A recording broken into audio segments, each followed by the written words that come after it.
How you feeling? I'm fine. Okay. I was diagnosed with a condition called microscopic colitis, meaning Okay. my body has problems breaking down certain aspects of food now. So You're so old. I know. Your wrist is falling apart. What was it? What else have you had surgery on your arm? Your rotator cuff, I think, or something like that. What was my it? Or am I labrum. getting confused? There you go. See, Yep. that's falling apart. You can't eat food anymore. Yeah. Do you have to sleep in a recliner yet? Because you have to sleep sitting up. But I do have the CPAP machine, so. So you got the CPAP machine. Yep. I said last year I got the middle-aged starter pack of the CPAP machine and colonoscopy. Oh my gosh! Now you did colonoscopy versus pooping in the box. That's what it was. I think we talked about that. Yeah, and that was part of the diagnosis of my issues. So, so they had to do that in order to figure it all out. Yeah. Gotcha. You got a twofer. Yeah, no kidding. Got a twofer in the twofer. Yeah. So yeah, we've discovered that triggers include dairy, pasta, and garlic. So you mean everything that's delicious? I know. Everything I cook with. Well, we talked about that. Yeah, you gotta go carnivore. You gotta eat nothing but meat. For the most part, yeah. I'm doing a lot of gluten-free stuff, but beer is fine. Beer is sacred, so it's not on the list. It's because you've conditioned your body over these past 20 some odd years. Might be.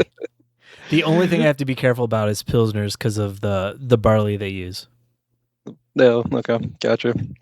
So, all right, well, what are you drinking this evening? I saw that was a Voltron beer. Yes. You said it was number, which one? I'm sorry? This is number 11. Number 11. Just came out. Brewed with Logboat Brewing.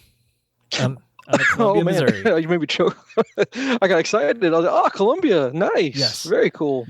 So Logboat and it was Four Hands? Yes. Okay. So 7% alcohol. Doesn't give any of the details about what they used. What style is it? It's a hazy IPA. Hey, are they all hazy IPAs, or is there some lagers in there as well? Nope, all hazy IPAs. All hazies. Okay. So yeah, I still haven't even been to the Four Hands that's right down the road from us, and I need to go in there, and I'm sure they'll have some there. Oh yeah, they will. They might have a couple of the other ones too. It's always busy though. I'll tell you that. It's never not busy at that one. So. Well, that's how the one nearest to us is too, but they've got so much stuff there. Yeah. That's the one that's by the main event and everything, right? That's one you're talking about. Yeah. We've been there a few times. It's nice. Okay. Yeah. So then, how many pints? What do you give this one? Probably 3.5, 4. It's not the best of the series, but it's still pretty good. So out of all the numbers out to 11, can you remember which one is your favorite? The narrow gauge one was up there. And I think the Hop Butcher for the World was up there too. Okay. So are you keeping a can of each to form? I do actually. Okay. Nice. So yeah, I've got all 11 cans. Wow. Okay. And will you eventually dump those out, or I guess you'll drink them? I guess more first dumping them out, unless you are. What's the plan for preserving? Like, how can you preserve long term? Like, how a bottle of wine you can let that last for hundreds of years. So you can't do that with a can of beer. No. I've actually drank them and I washed the cans out. Okay. So back at the old house when I had the shelf around the ceiling, yeah. all of those were emptied.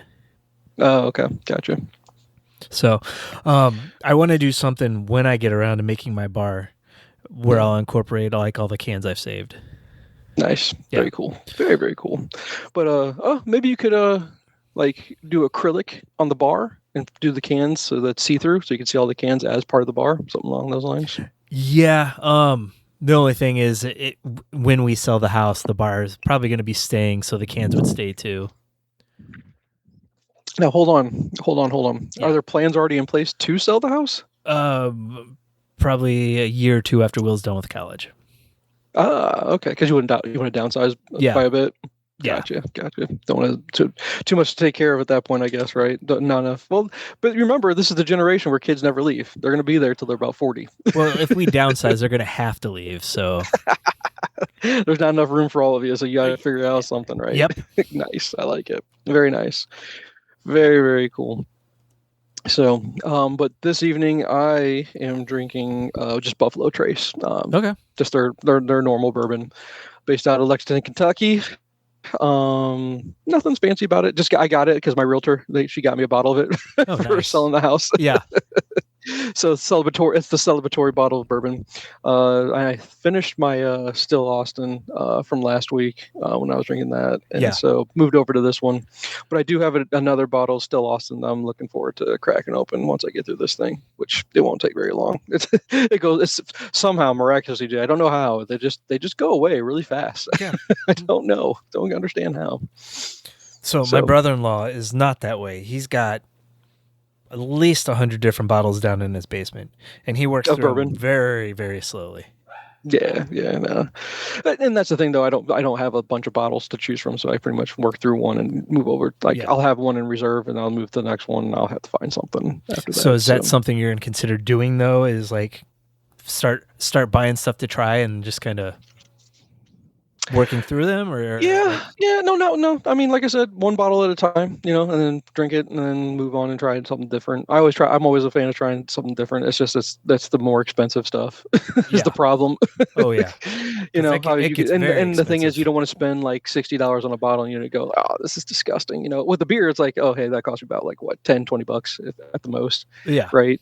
And then you go, that wasn't that great. But you're like, I was only out by $10-$20. Yeah. This one, like, oh man, that just stinks. So, yep. All right. Do you want to do your obligatory interruption of the podcast? Sure. All right. Obligatory. Go.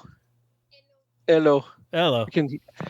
So, she said that next time, if we're getting started late, she'd like to start with you, and she will get you informed on the TV shows of Victorious, Sam and Cat, and iCarly. So if you're interested in a breakdown of all three Nickelodeon shows, she will get you caught up to speed on all of them, because I think she's made her way through them. Like, how many times now have you made it way through those shows? About 2 each. Yeah, about 2 each. Yeah. Can you say that it's time for summer to be over and time to go back to school? Oh yeah, I understand. Yeah. You don't know how many times I've heard the American Dad intro this summer. Oh my gosh, right? Yeah, no, it's just it's just we're at that point. We're in the dog days, I think, of kids getting, but it's just so crazy because less than a month and they're already back at it. You know what I mean? And then you sit there and you go, what happened? Where did it go? I mean, hell, you even went across an ocean, but it still feels like, right? Yeah. It's like, where did summer go? Yeah, very much so. It goes so fast. It really, really does. It's crazy. But yeah, no. We're getting ramped up for back to school, and we had my son. We were working with him yesterday in regards to doing some final stuff before orientation week. It's just like, I was like, health forms, like they don't. That's the thing, though. The school that I've noticed is they don't really tell you about it. You kind of just have to seek out information on your own. Yeah. And as long as you're part of a parent page on social media of some kind, the parents all talk to each other and go, and when you ask a question, something pops up and you go, oh, well, my son hasn't done that, or my daughter hasn't done that. And you go and ask a question, hey, did you get an email on this? And it's funny where some parents are getting some emails and other parents are not getting emails. And it's just like, for being a higher education institution, man, they're just kind of leaving you out in the dust, to be honest with you. It really is sink or swim on your own. It is. I guess. It makes me wonder, like, how my parents did it. Because they didn't have the social media. So when we were wanting to record on Sunday, and I was telling you, we were doing family dinner, that was a topic conversation about the difference of generations, where my sister was just saying, hey, all this stuff that we're doing now, it wasn't as stressful. They didn't stress about it at all. They didn't really buy you anything. I think you pretty much just took what you had with you, is how it was, versus now it feels like you're buying a bunch of stuff to get them ready to live on campus. Yeah. And then my sister said that both my parents dropped her off and they were gone. Like, she's like, I don't remember them really saying bye to me very much. They just moved me in and they're out.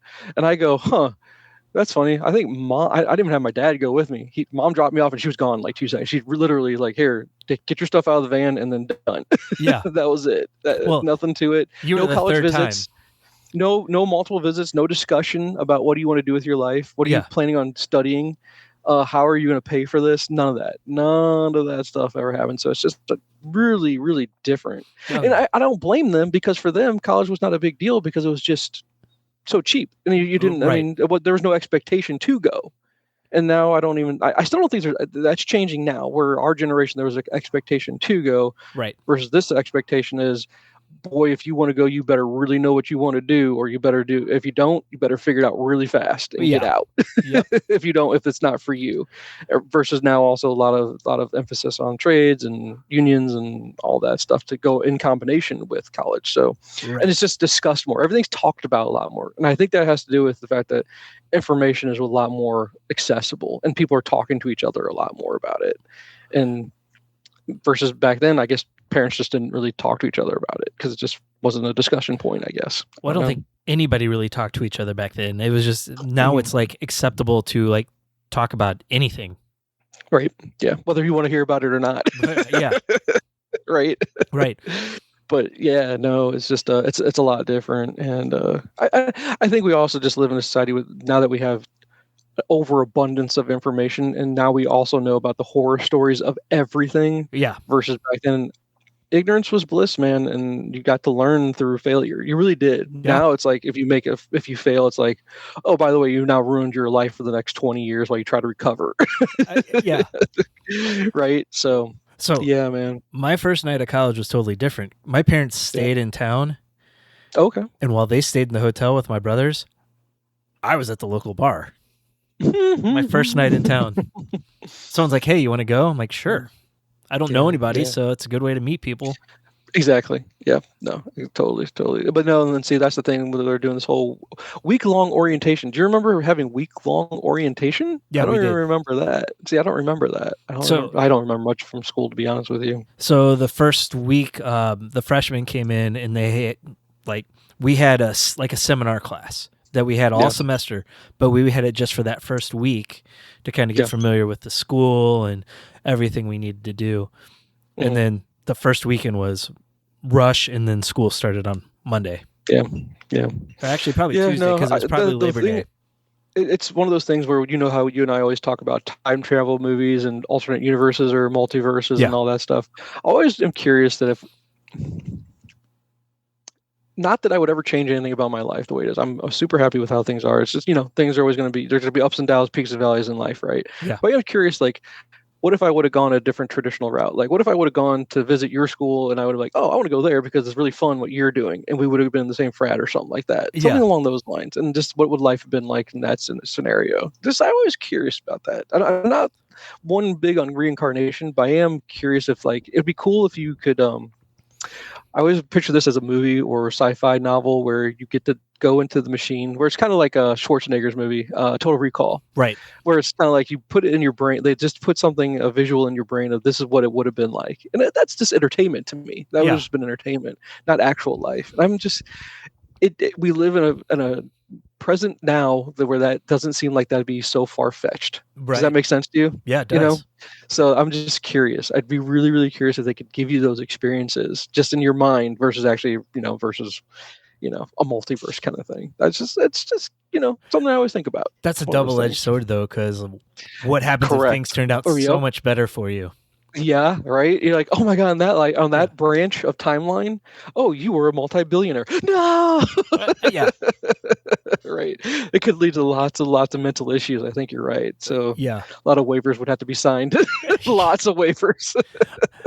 A very bitter person become even more bitter after finding that out. Huh? Yeah, we're recording. Sorry, I got another kid that's now interrupting me. Everyone seems to... Yes, you're interrupting me. Saying hello after getting off work. Just send Katie down next. You smelt chicken? Okay. That's all you care about. Feed me. Yeah. So, yep. How about your kids? Are they all still employed? Or are they kind of quitting their jobs, getting ready for school, or are they going to work during school? Yeah, they're going to work during school. Okay, gotcha. Yeah, Madeline's actually looking at going to a different bread co that's closer to school. So when she's done, she can just hit it on the way home instead of having to come past home to go to it. Kaylee's planning on working on weekends at the donut shop she's at. But I think she wants to find something on campus to do during the week. Nice. Okay. Yeah. See, no, that's we're going to let him figure it out. He'll have to figure that whole situation out about, I think the main focus is, like you said, rush. We got to get him in a frat first. Yeah. Let's get that squared away. And now, did you have a lot of obligations where you couldn't have time to do working, or would have had time? I would have had time. would have if you would have made it. If you would have forced yourself to do it. Maybe my grades would have been better if I was working at the same Right. time rather than. Now, did you stay in house all 4 years, or did you leave junior year and go live in an apartment? No, I lived on campus the whole time. So The whole time. freshman year was all in dorms, and then the 3 years were in the fraternity house. Oh, you weren't allowed to live in the house freshman year? No. Freshmen weren't allowed. Gotcha. Yep. Okay. Which is probably, where this is probably everything's different, right? Yeah. So. Yeah, for sure. So, all right, well, there you go. There's life. There's no drama. I don't think. See, isn't that crazy? We like take 6 months break, and now there's not a lot of drama to share. I know. Are we becoming boring? Oh man, I better have some stuff happen to me, I guess, right? Yeah. To get people to go, what's happening next? But yeah, no. We'll knock on wood. I'd rather be boring than have drama. We'll say that much. Every day of the week. Right.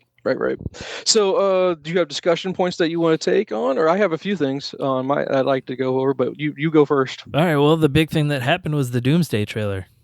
That was number 1 on my list, and then number 2 is the Spider-Man Brand New Day that I didn't. I want to get this out of the way just real quick, if you don't mind, because we'll spend more time on Doomsday. Yeah. Spider-Man Brand New Day. Did you know that it was filmed specific for the 270-degree film, those Screen X movie theater screens?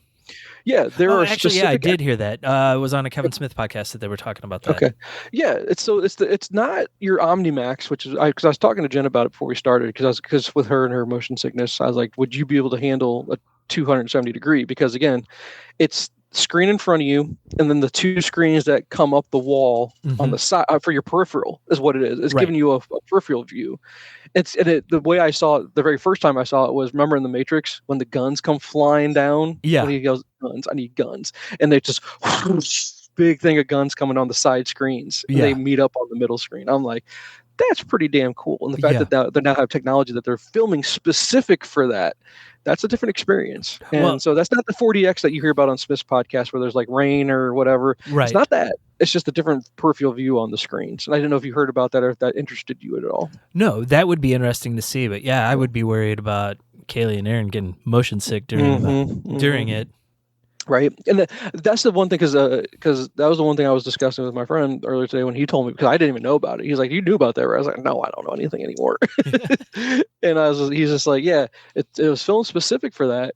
And he goes, and I go, man, I don't know, Jen, she'll throw up. And she'll definitely throw up from that but then the other thing I brought up to him was like, it's cool in a sense, but it's also, is that going to be distracting to the point that something's going off in my peripheral? I'm going to miss something where if it's happening on my right-hand side, what's going on that left-hand side screen?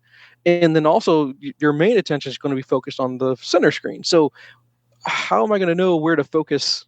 You know what I mean? Yep. It's going to be sensory overload almost at a point. Right. And I mean, when you think about when like 3D movies were supposed to be the next big thing, that got distracting at times too, because either they didn't shoot it correctly, or it was a movie that didn't need the 3D. It didn't need the 3D, or they just overdid it trying to force it in on it. Right. Where it's like, dude, what are we doing here? Although now, mind you, I do enjoy my horror movies from back in the 80s that really put it in there. It's so bad, but so good at the same time. But no, I mean, Avatar was the only thing that was perfected. That was worth it. That was a film experience. That's why it made all the money in the world, because it was perfect. And that was a movie going experience that I like. It's one of those where you go, man, I wish I could experience that TV show for the first time or that movie for the first time again. Right. Experiencing Avatar for the first time again in 3D, that's an experience. I would definitely put that on the list for sure. Yes, I would agree with that. But yeah, no, that interested me. I didn't think I don't even know if you knew if you had a Screen X theater around you to even experience that, because the one that's near us is the one in Creve Coeur, it's the old AMC West Olive. Okay, it's a B&B theater now, and that's where you can go and see it in the 270 Screen X experience. Because I don't even know where you can do 4DX here in St. Louis. I think it is available, maybe, and I would think it'd be at Alamo Draft House, maybe. No, I don't think they have it. I think the nearest one to us is Chicago. Chicago has the 4DX? Okay, yeah. Gotcha. Yeah. And I don't think I'd enjoy that. I don't think so. I mean, I would only want to experience it if a lot of people said, yep, this is the best way to view that movie. I've never heard that. I've never heard that this is the best way to see that movie. I think I would try it once just to say I did it. Maybe Twister would be one of those? Maybe. Right? Or would that be too distracting? I don't know. Yeah, you might have to work up to something like Twister to see if it's for you. Right. Yeah. I don't know. Yeah. But no, that's just interesting. I thought I'd throw that out there. So it's one of those where I was like, maybe I'll go see it with the fam and see Spider-Man on a regular screen. And then if I like it enough, do a second viewing and go to the Screen X on a second viewing. Because how often do I go see movies twice? Right. But if it's worth it just to have that different experience, that's what would be different. Yeah. That's so did you ever see the Kentucky Fried Movie? Yeah. Where they had the feel around movie theater? I don't remember that. Now, I've seen it, but now ask me how long ago I've seen it and if I remember it. That's the different question. And I don't remember it very well, but yeah, I don't remember that yet. It was a guy sitting in a movie theater, and they had someone standing behind him doing everything that happened in the movie. So like, it was a scene in a bar. That sounds very Monty Python. It kind of was. It was a scene in a bar, and a man and a woman are talking, and she grazes him with a cigarette, and he pulls out a blowtorch and hits him in the arm with it.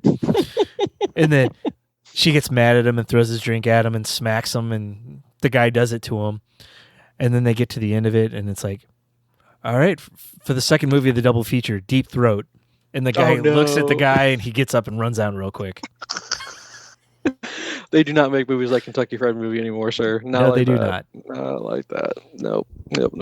So, okay, sorry about that. Went on a tangent there with Spider-Man, but I'm getting excited. It's next week, I think, or something like that. 31st. Or 2 weeks. Week and a half. Yeah, week and a half. So a week from Friday. Right? Yeah. So, yeah, no, that's I'm really looking forward to it. Now, here's the thing: we're all okay. Now, is it rumor still, or is it confirmed?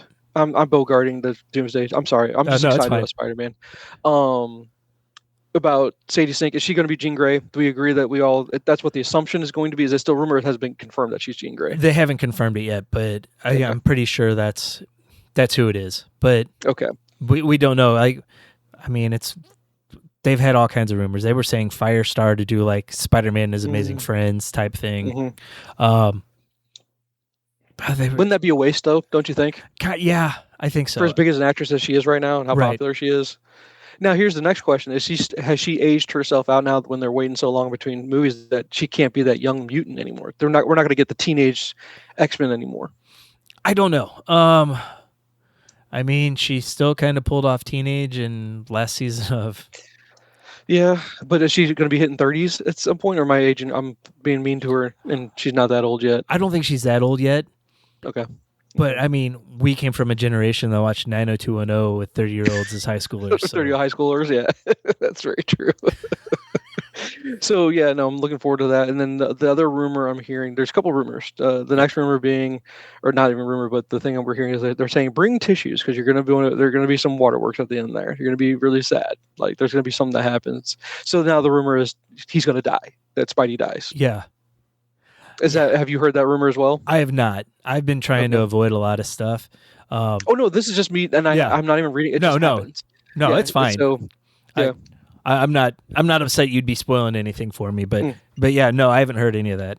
Okay, so have not heard that. That's what I'm hearing, and now because the rumor being that the reason why they want to kill Tom Holland off is one for money, and two because that's how you introduce Miles. That's how we can bring Miles into the universe. So because again, going young X-Men or not young, sorry, Jesus, not young X-Men, young Avengers, because they're at some point I think that's what they're going to work towards because of course. At some point they're gonna get rid of Hemsworth as Thor, maybe because Hemsworth he still looks great. He does. You know what I mean? But you're gonna get rid of Steve Rogers. You're gonna get rid. I mean, obviously they've already gotten rid of Tony Stark, and RDJ is not Tony Stark. It recasted him as Doom. And he could be Doom for who knows how long now that he's behind a mask, right? Right. As long as he's physically capable. The Pedro Pascal Mandalorian situation where he doesn't even have to be there. Correct. Yep. So that's one of the things that they're talking about. So that's a big rumor there. And then, what was the next one? There was one more really big rumor on top of the whole he's going to die. Because he's going to die. And again, since he has not been in any of the promotion for Doomsday, people are just going with the assumption he's not going to be in Doomsday at all. Do you agree that he's not going to show up in Doomsday? But the reason being he is going to show up. Maybe he will show up or Miles will show up in Secret Wars. Yeah, because I remember that was a big deal with Secret Wars was the incursion where Miles comes over, and that's how we do introduce Miles is in Secret Wars. and you've been always hearing about Tom Holland, always talking about, got to have the right script. He would love to be the person that now can introduce someone, be the, how, Toby and Andrew were to, mentors him. He could mentor somebody else, and it's time for him to move away from the role. Do you think that's where we're going? Because then we're going Young Avengers because they want to go with a cheaper thing. Because remember where they left off with Kamala Khan's character was she was saying she's going out west, and she said, "Hey, did you know that Ant-Man had a daughter?" And we've already seen film footage where Scott is saying goodbye to Cassie. So we've seen Cassie already, and we know that Kamala was going west to try to meet Cassie because that's where she was. Right. And this is how we're going to go Young Avengers at some point. I don't know. I know at one point Tom Holland said he wanted to do another trilogy. But I mean, things change. Gotcha. So who knows? That was years ago before this one was even in the works. Because we're past trilogy at this point. This is a fourth movie now. Right. Well, he was saying a second trilogy for Spider-Man. Okay. So is this the first of a second trilogy? Possibly, but like I said, that was years ago, and that could have changed. Yeah. I think Young Avengers is inevitable. Okay. But, I mean, the rumor's always been they're going to use Secret Wars to reset everything. Okay. Even though Kevin Feige came out today and said they're not going to reset everything, but that could just be him saying it too. Sure, absolutely.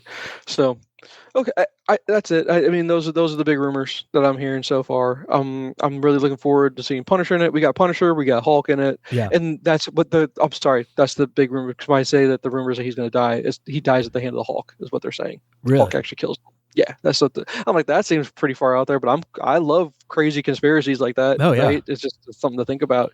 The reason being why that'd be weird. Yeah. There'd be no reason for Hulk to kill him. Right. But he just hulked out. I'm like, that seems weird and doesn't make sense, but okay, I guess, maybe, but the other rumor too is Daredevil shows up, that all the promotional stuff with the hand, they've just edited them out. Yeah. What I've been seeing a bunch of, dude, is a lot of stuff on Instagram where they do the reels on there and they go Dr. Doom, but they put that motherfucker in a hallway, and all of a sudden you see Daredevil come on the screen, and they're like, Daredevil just cleans up in a hallway, just put anybody. So it turned into a bunch of put this dude in a hallway. That's what it was. So yeah, no, I've heard the same, but I doubt it. Do you think he's going to make an appearance? It'd be great if they kept it secret, but we haven't heard any leaks at all. And at this point, you would have heard a leak of some kind that he would show up. But with him fighting the hand, it makes total sense that Daredevil would show up with the hand being involved. And I mean, do you even know why the hand's in this movie at all? No, I don't. I still don't even know who the main villain is. Is it Mr. Negative? Is it? I mean, Scorpion's in it as a villain. I've heard Mr. Negative, and I heard I think Chameleon. Okay. I don't. Okay. But don't spoil. No, don't spoil. This is just us having pre-Spider-Man talk, and I love it. We don't need to know. Like if you've heard it, that's all I'm asking for. I know the actor that they is playing like the main bad guy, and I think they said Chameleon for him. But I guess the question is, okay, so if she's Jean Grey, why is Jean Grey in New York? Did she come from somewhere else and she's making her way to the X Mansion, right? Or she's going to the school? Why is she there with Peter? Because Jean Grey and Peter don't have a relationship at all, really, that I can think of. There was a time where Spider-Man was connected to the X-Men through the Wolverine and the X-Men series, like towards the end of that run. Because I remember him always being close to Kitty. Right. There was always a relationship between Peter and Kitty. That I understood. Yeah. That made sense. That was more Ultimate, wasn't it? Yeah, but definitely Ultimate. But I think that was also in the regular 616 too. Yeah. But here's what I want more than anything in the world. Here's what I want. I'm going super tangent on this because I just thought of it. One of the things that kills me the most is that in Doomsday, in the trailer, because I'll tangent because that's how good I'm at this podcast and stuff, dude. I'll tangent it. Nice. In the Doomsday trailer, you see Johnny hugging Sue like something's about to bad happen to Johnny. Right. You know where I'm going now. Yeah. I want to see Johnny die, right? But we also want to see Franklin aged up a bit. And maybe he will, maybe he won't, maybe I don't know. But we got to get Franklin in here somehow. Maybe for Secret Wars, does Franklin come in at all? Because who else is going to be strong enough to defeat Doom? There's no one else strong enough to defeat Doom on their own right? At least that's the way it's supposed to be. I mean, obviously the Fantastic Four beat him plenty of times, or thwart him. Right. Although I think they're going sympathetic villain route. I'm telling you, they're going to go sympathetic villain route with Doom. They always do, though, right? Because there's too much of a contingency where we all have hashtag Thanos was right. I'm still part of that. Oh yeah, still going strong all these years later. He wasn't exactly wrong. Yeah, but we're gonna go sympathetic with it. They're gonna make him so powerful. Because I'm sorry, if Thor and he stops Stormbreaker with 2 fingers, when he stops him when he comes down, smashing at him with 2 fingers, who's going to be strong enough to beat him? Sentry's not going to be the guy. They're not going to pump up Sentry enough, right? No. We all agree Sentry's not a main player. Franklin's the guy, right? And that would be awesome. And then if Johnny dies, I want to see the Spider-Man Johnny scene, right? Where they're talking about, I had an uncle that died too. Right. Oh, heartbreaking. Oh my God. The panels I'm talking about. Oh yeah. I don't even remember if that was a whole issue. Was that a whole issue? After Johnny died? I don't know for sure. I've only seen the panels of like a short couple pages in a different book. Like I think it was like an in memoriam for Johnny. Yeah. Where a lot of people were talking about Johnny, I guess. But I definitely want to see that. I want to see Spidey and Franklin having that scene. Because if you want to have a tearjerker, you want to have emotion, that'd be amazing. Where you have Spidey talking about. But then again, here's the problem. Here's my biggest problem with the Tom Holland's. Because I don't know what universe is he in. What universe is Tom Holland in? Is he just the MCU universe? Is what we're going to call it? Yeah. But that's not. Are we calling that 616? Is that these? Because Fantastic Four 828. Yeah. And then there's one more universe that I don't know who's in that universe. Right. I guess who was in that other universe? Was that the Doctor Strange Multiverse of Madness where they? I guess right. Yeah. Yeah. But because how it looked was they're talking about. Doomsday is 3 universes coming together, and it's about incursions. Okay, about so my guess would be the 3 would be the MCU, the Fox, and the Fantastic Four. You Four. got it. Yeah, no, you got it. Yeah, yep. Which that's weird because Fox, the Fox X-Men and the Fox, and well, it's not the same Fantastic Four. I guess that's why. Right. Okay, that makes sense. And it's not MCU technically because they're in that retro future. Well, here's the problem with I guess we can't do Uncle Ben anymore, and I can't say I had an uncle die. I can't get that scene with Tom Holland. I can't have it. You know why I can't have it? Because Uncle Ben doesn't exist in the MCU. How do you have an MCU that doesn't have Uncle Ben? Because they've never said what happened. Say what? They've never said what happened there. There just wasn't one. I think they're just saying there just wasn't an Uncle Ben. They used Aunt May as Uncle Ben now. That's exactly what they did.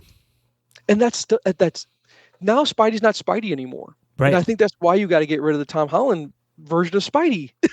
And he's not this, and he's not 616. Because you got to have Aunt May. You got to have Aunt May. He's not even Ultimate at that point, too. Say what? He's not even the Ultimate Spider-Man at that point. No. So I don't know. What do you think? It maybe Toby 616? Maybe.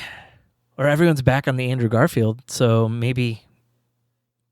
All right, it's time to say it. I want you to do it. We're going to do it. We'll do it now, and we're going to do it after Brand New Day comes out. Okay. Who's your Spider-Man? Is Tom still is he your Spider-Man? I think he is. God, I can't get you on my side with this ever. I don't think I'm ever going to convince you, am I? Like, he's the perfect mix of Peter and Spider-Man. He's not. He's not. Think about this. Think about Spidey. Think about, has he ever done anything where he's made you laugh a lot? Where he's been actually quippy and funny? Civil War. A little bit, yeah. A little bit, yes. I will give you Civil War. In the airport? Yeah. About the arm? Dude, your arm. Yeah, okay, I'll give you that. But yeah, they haven't leaned into that like they should. Andrew's the best one. He's still the best. I think here's the problem. You know why he's the best? Because he's the best actor between the 3. Oh, yeah. I would agree outside of Spider-Man. Outside of Spider-Man. Right. He's the best actor of the 3. That's the problem. And he's got the most, like, Spider-Man storyline. Yep. He's got the Gwen stuff. Mm-hmm. They would have gotten to MJ at some point. I mean, you got Captain Stacy dying. You've got the origin correct. Mm-hmm. Had a better Uncle Ben. Yeah. Better actors. She was a great Aunt May. Yeah. Sally Field was a great Aunt May. I thought she did great. I'm telling you, revisit those movies, dude. Revisit them. I have. I mean, and I still like them. I think even the second one, as much as people trash them, there's enough in that one to be really good. Yeah. And they did the Gwen Stacy stuff perfect. Come on, they couldn't have done that any better. And it's the fact that the callback in No Way Home was that powerful because of how that had played out in TASM too. Yeah. So So, yeah, man. I did not care for the Electro, but but they I think they did great in No Way Home. They redid it and they did it great. Right. I think he wasn't Electro on the spectrum. Yeah, right. Autistic spectrum. Jesus. Oh man. But yeah, no, okay. But that let's change it then. That's my problem is when you after you revisit the Tom Holland movies are okay. They're good. I'm not saying they're not good.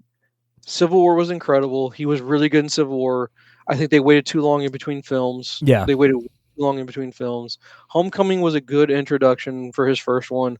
Far From Home is pretty weak, to be honest with you. And No Way Home, the reason why No Way Home is so strong is because you get the nostalgia of the other two Spideys in it. Yeah, I would agree with that. Is that still a good movie?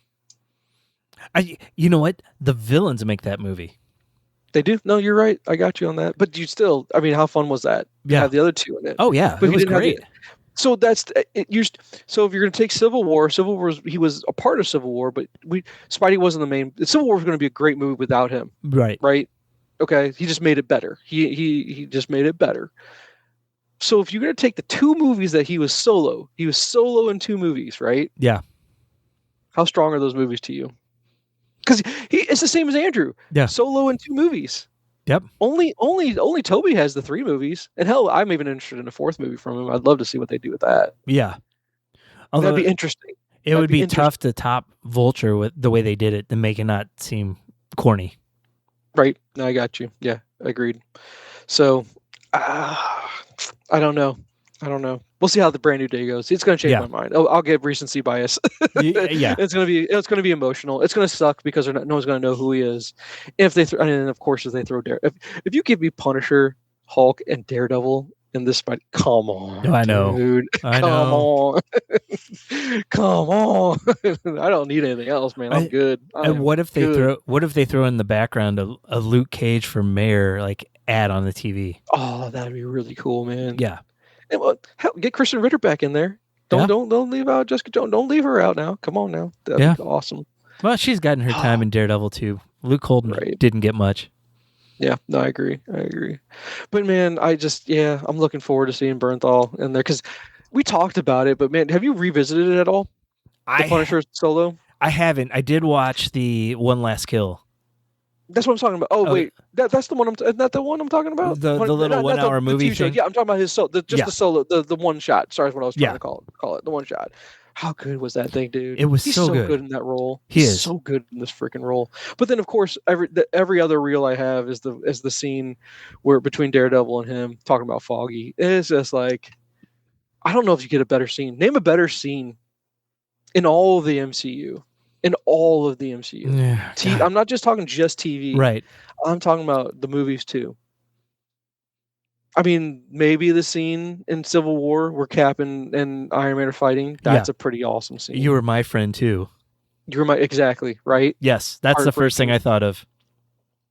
Name another one emotional. I don't. Maybe Tom's talk with Aunt May. Right. Maybe. Yeah. No Way Home. Pretty emotional. Emotional. But it's Aunt May, and I'm like, this ain't right. So I mean, it's still emotional. And don't get me wrong. I still think it's a wonderful scene. Still a great movie. Still love it. But it's just not right. Aunt May is supposed to die, man. Yeah, that was Uncle Ben's moment. Yep, that's exactly right. So I'm just trying to rack my brain of what other scene have you seen where maybe is it Erskine, Dr. Erskine? Am I thinking correct? Dr. Erskine and Cap talking for the first time about being a good man. Maybe that scene, or maybe Mr. Stark. I don't feel so good. Damn, dude. That's right up there with it. Yeah.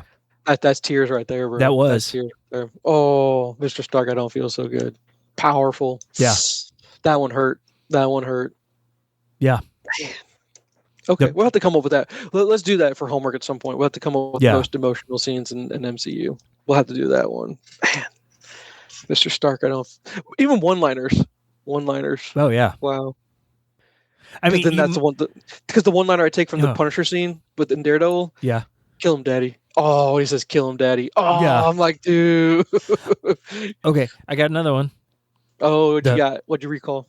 The Yondu funeral in Guardians 2. Oh man, Yeah. And Kraglin, they came. Or no, that's not the one, dude. That's not even the one. That's not the one. Oh. Dad, just because he was your dad, he wasn't your dad. Yeah. What do you say? Yeah, that was it. Just because he's your father didn't make him your daddy, or something like that, right? Yeah. Oh, bro. Yeah. Oh, so good. Yeah, almost to the point in Guardians 3 where the post-credit scene where they're sitting there and Rocket's asking, "What's your favorite song?" They're talking about it. Yep. So you could probably find most of them in Guardians. And that's what's so sad. We're not going to get any Guardians in in Doomsday, are we? No Guardian representation at all. If anything, it would be Peter Quill because he's on Earth.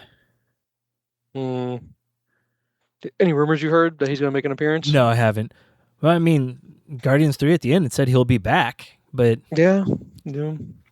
Okay, so we're going to say Doomsday is some of them, and then we're going to say Secret Wars everybody, right? We're going to get everybody again. Are we going to get Deadpool? Are we going to get... Well, is Hugh Jackman coming back for Secret War? I think he was supposed to. Ryan Reynolds is supposed to be back for Doomsday? I think, well... Yeah, I thought he was supposed to. Ryan Reynolds has come out and said they're making Deadpool 4. Really? Yeah. With just him solo again? I don't know. I don't know how they're going to do that. If they do, like they've done Cable and Wolverine, or Cable and Deadpool. They've done Wolverine and Deadpool. You know who they need to do? Spidey and Deadpool. Yeah, you do. Could you see those two together? Do they match well? I think so. No, I mean, I just meant the actors. Do you think the actors have good chemistry together? I think they would. I don't know, man. I don't know. Yeah. I don't know. Interesting, but okay.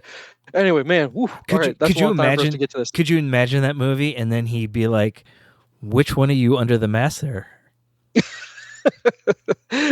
And then, who would he come up with that he could be way off, like out of left field? That's like, well, no, he would definitely go Toby.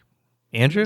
Maybe something like that. Or is there anybody else that was rumored for Spider-Man or something like that? Or that we're not thinking of, like from the 90s or from the 80s that did a TV show Spidey or something like that? Or even those like AI reels that have like, this is what it would have been like in the 80s or the 90s. Maybe. Oh, Leo. Leo DiCaprio. Yeah. Do you think he could swing Leo DiCaprio? Even though because Leo, I'm too good for superhero movies. Him and Chalamet saying they're too. I'm like, Chalamet, you're doing Dune. Dune is basically Luke Skywalker. Get over yourself, dude. Hey, Ryan Reynolds got Brad Pitt to play Vanisher. That's what I'm saying. But I don't think he has that relationship with DiCaprio. I don't think he has that. I don't think so. I didn't know he had. But then again, I don't know what Pitt. kind of relationship he had with Pitt. Yeah, I don't know if they had a relationship at all, but. It would be interesting. What if DiCaprio did it? That'd be hilarious, dude. Yeah, that'd be so funny. That'd be really funny. Or at least go the Nicolas Cage route from The Flash. You know what I just saw yesterday? Speaking of Deadpool, I saw a clip of him and was it Ben Savage? Fred Savage? Yeah, Fred Savage. Fred. Sorry. Yeah, because Ben's the brother, right? He plays Boy Meets World. Okay, sorry. Is it the Nickelback scene? Yeah, and they're talking about Nickelback. Yes. He's like, that's it. Facts. He starts shouting facts like they're like the 11th best-selling band of all time or something. Yeah. And they start singing, "You Remind Me." Yes. I was like, oh my God. Did you ever watch that version of the movie? No, which one is that? Which one is that? Is that 2? It was a special version of 2 that they did to raise money for charity, and it was in theaters, and then they ended up putting a DVD of it out. Is it on streaming? Can you watch that on streaming? I don't think it's on streaming. I was able to get it from the library. Oh, really? Okay. But it's essentially the same movie. There's a few new scenes in it, and then it's the whole Deadpool, Fred Savage, Princess Bride stuff. Oh, man, that's hilarious. That was such a great clip, dude. Why is everybody attacking Nickelback? Why? Just because they're Canadian. I love it. I love that it's because it's Canadian. He defends them so hardcore. In the movie, you know how they set that all up? No. Deadpool kidnaps Fred Savage so they can reenact Princess Bride. Oh, is that what he does? Yes. Oh, that's hilarious. That's so awesome. Yeah, he's like chained to the bed. All right. Well, here let's get on to the actual topic here, man. Oh, yeah. We're good at tangenting, man. Well, look at us go. We're like pros at this. That's crazy. Yeah. Okay, Doomsday trailer. Is there anything like? Did you watch reactions to it? Did you just watch it? I saw it 4 times. I watched it 4 times. Yeah. And then, because I will say that 4 different people sent it to me, so I watched each one. Everyone sent to me because, like, guys, I've seen it, but okay, I'll watch it because you sent it to me. Yeah. And then I watched. I don't know if you watch these guys at all. Their clips are on social all the time. The Skate Pod, those guys they're blowing up. So I've watched their reaction to it. And then have you ever heard of Screen Crush? Yeah, he's the guy that does, like, he has a fish in a fishbowl and he does the weird voice, or his dog talks, but he's like in front of a movie theater, or not a movie, video store, and he did Easter eggs and things like that. Yeah. So I didn't know if you saw Easter eggs. I guess my first question to you is: does this make you super excited? Is it still just too far away? What Easter eggs did you see that you want to point out? Give me your whole synopsis. What do you got? All right. I watched it 4 times as soon as I got it sent to me. Yeah, right. A lot of people sent it to you too. I actually no, only one person sent it to me, but I sent it to a bunch of people right off the bat too. So, I was just excited. I wanted to see what I could find in it, but I didn't want to read too much into it because Marvel is very good at putting things in their trailers that don't actually show up in the movie. Sure. Because how many times did we see Hulk running through Wakanda, right, in Infinity War, and then he's not even in any of that? That's just a failure. That's just a failure. I'm sorry. Yeah. Just having him not be Hulk. Come on, stop it. Anyway, I think the most interesting thing of it is everyone asking if that is Hydra Cap. I don't think they'd go that route. It makes sense based off like watching Eris talk about it. I think that's the guy's name. Yeah, I know who you're talking about. Yeah. Yep. I have not seen his reaction to it. Okay. I need to though. Yeah. Yeah. It would make a lot of sense, but I don't think they would go that route because that was such a. Everyone is so critical of Cap being Hydra. I never went and read Secret Empire, so I don't know how it ended up. You want to hear this rumor? Sure. From Screen Crush? Okay. That's Loki. Interesting. He said it's Loki because there's a scene where you see Loki holding his TVA card. Right. And he's next to some drapes. And he said those drapes look a lot like the drapes from the signet of when Cap is holding his baby. Yeah. And they're saying it's a scene where he's again, hypothesis or whatever. His hypothesis is, am I even saying that word right? I don't even know. Yeah. But he's saying, since Loki at the end of season 2 is the master of stories or whatever, he's the god of story, or he's in control. He's trying to control all of the branches. Right. And when Cap didn't come back to the timeline that he was supposed to, Cap is what set this all off. Right. Because he didn't go back to the timeline, so we're now on a different branch, and it's causing the incursion to happen. And so you see, the rumor was that it's him going back to Cap saying, you'd have to go back and set the timeline right. But if you go and set the timeline right, your relationship with Peggy and your son is never born. And so Cap refused to do that, is what he's guessing. And then what you're seeing is that interaction between Cap and Thor is actually Loki and Thor. Yeah. And it's now, mind you, it kind of goes off the rails from there, because I go, okay, so then what is Loki trying to do as Cap? I don't know. Right. I don't know. But there's also a glimpse that I don't know if you saw as an Easter egg. There's someone behind Cap in that screenshot. Someone took a screenshot and there's actually a silhouette of somebody. Now, mind you, that could have been someone on set. Right. Like, it could have been just a crew member that they didn't get out of there. That could have been the Game of Thrones Starbucks could have cup. been the Starbucks thing, right? Exactly. Yeah. But so that, and I go, I'm curious, then what is that for? Why is Loki trying to say, okay, Cap refused to do that and he's going back as Cap? What does that accomplish? I don't know. It was interesting, but that was the loophole, or that was the plot hole where I go, I don't understand. What would that accomplish? Why would him going back as Cap accomplish when he's talking to Thor? And I think that would take away from the first time you get to see Loki and Thor back together for the first time, where Thor doesn't know Loki is alive and he's been doing this heroic stuff, saving the timeline behind the scene that no one knows about. Yeah. And then there was also about the reset of saying, okay, this was supposed to be the Kang movie. The Kang the Conqueror was supposed to be the big bad. And now it's basically Ant-Man was supposed to be Ant-Man's thing, right? Yeah. And he was supposed to be the one that says, oh God, we got this multiverse thing that we got to handle. But now how does that play into it? So, and then I guess, what did you think? I love the fact that we got Robert Downey Jr. not sounding like him at all. He's got the accent. Right.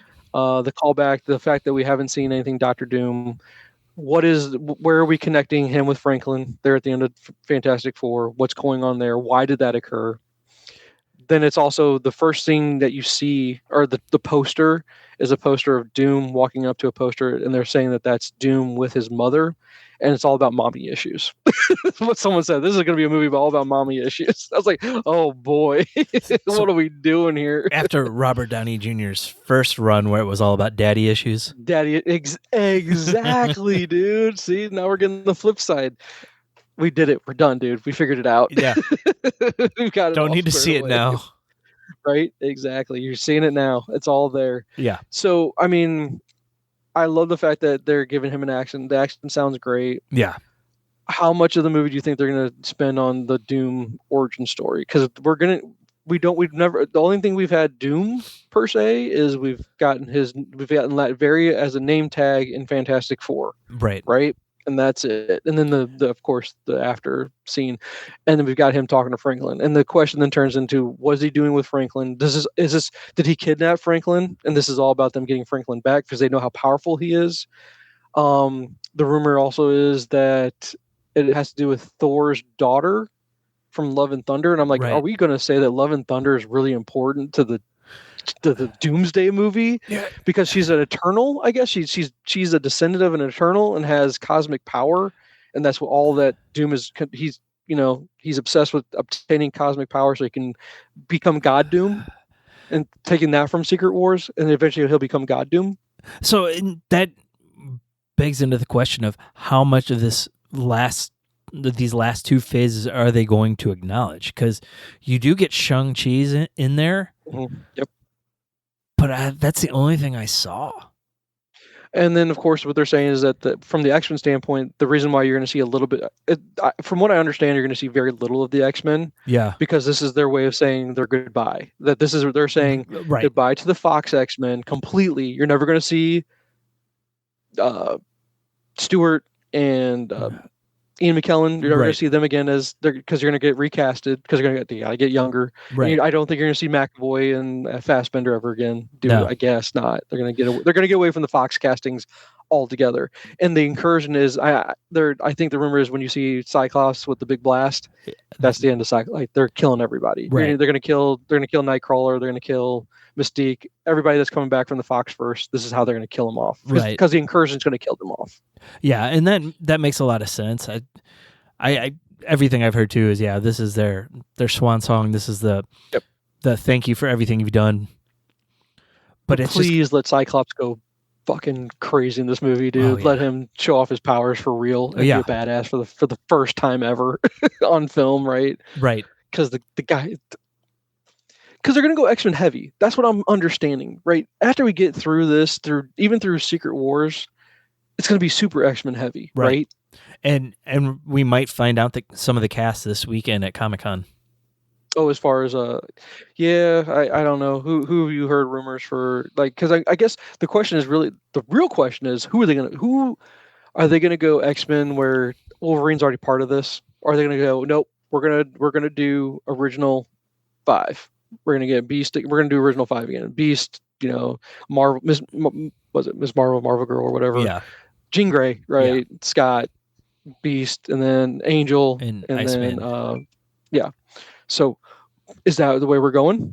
I don't think so. I think we're gonna kind of get a mixture of people, but I mean, there's been rumors on all kinds of people being in it. So yeah. This is another. Anybody in particular, any fan cast in particular that you really are really striving for?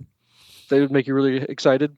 I've liked some of the stuff that's come out recently about Professor X, Magneto, like shoot, I just draw a blank on his name. Ben Solo. Adam Driver. He said no. Yeah, he said no. Okay, Adam Driver as Magneto. Well, they said Magneto, and they've also said Mr. Sinister. So that was Bryan Cranston. So it was Mr. Sinister. That was a rumor for a long time, right? Yeah. I don't know if that's a legit rumor or not. Well, no, it wasn't. That was his rumor. He wanted to do it. But so I guess I don't like. I don't know if I would like the Jacob Elordi as Scott. I don't know if he. Yeah. He's not Scott to me. I don't think. I don't know. I mean, he just seems not the right.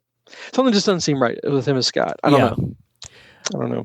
Yeah, I don't really have anyone in mind. I mean, we have Esposito as Professor X is pretty badass, dude. Yeah, him and Denzel. Right. Well, Denzel is Magneto. Right. Denzel will never do it right. No way. He's supposed to be in Black Panther 3. Is he? Oh yeah. Coogler got him. Yeah, he accidentally broke that.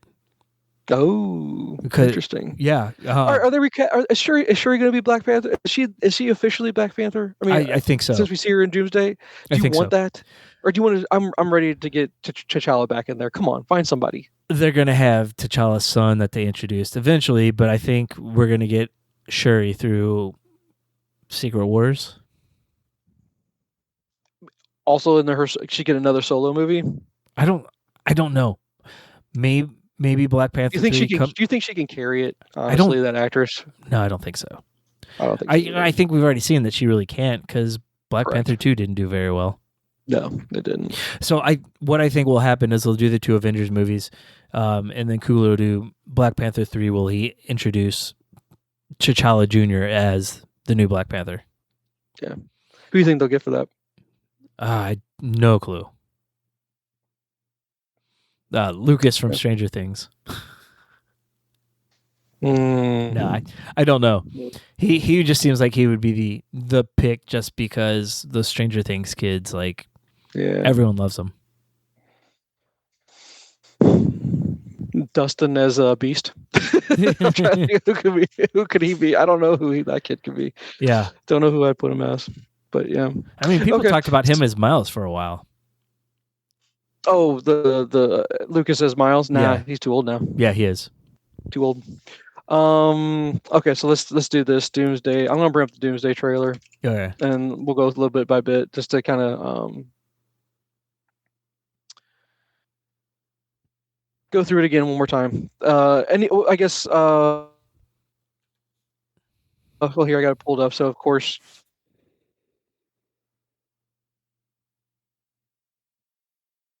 I think the first thing you're seeing is an incursion, and those are Sentinels for sure. We're going to say those are Sentinels, right? Yeah, I think so.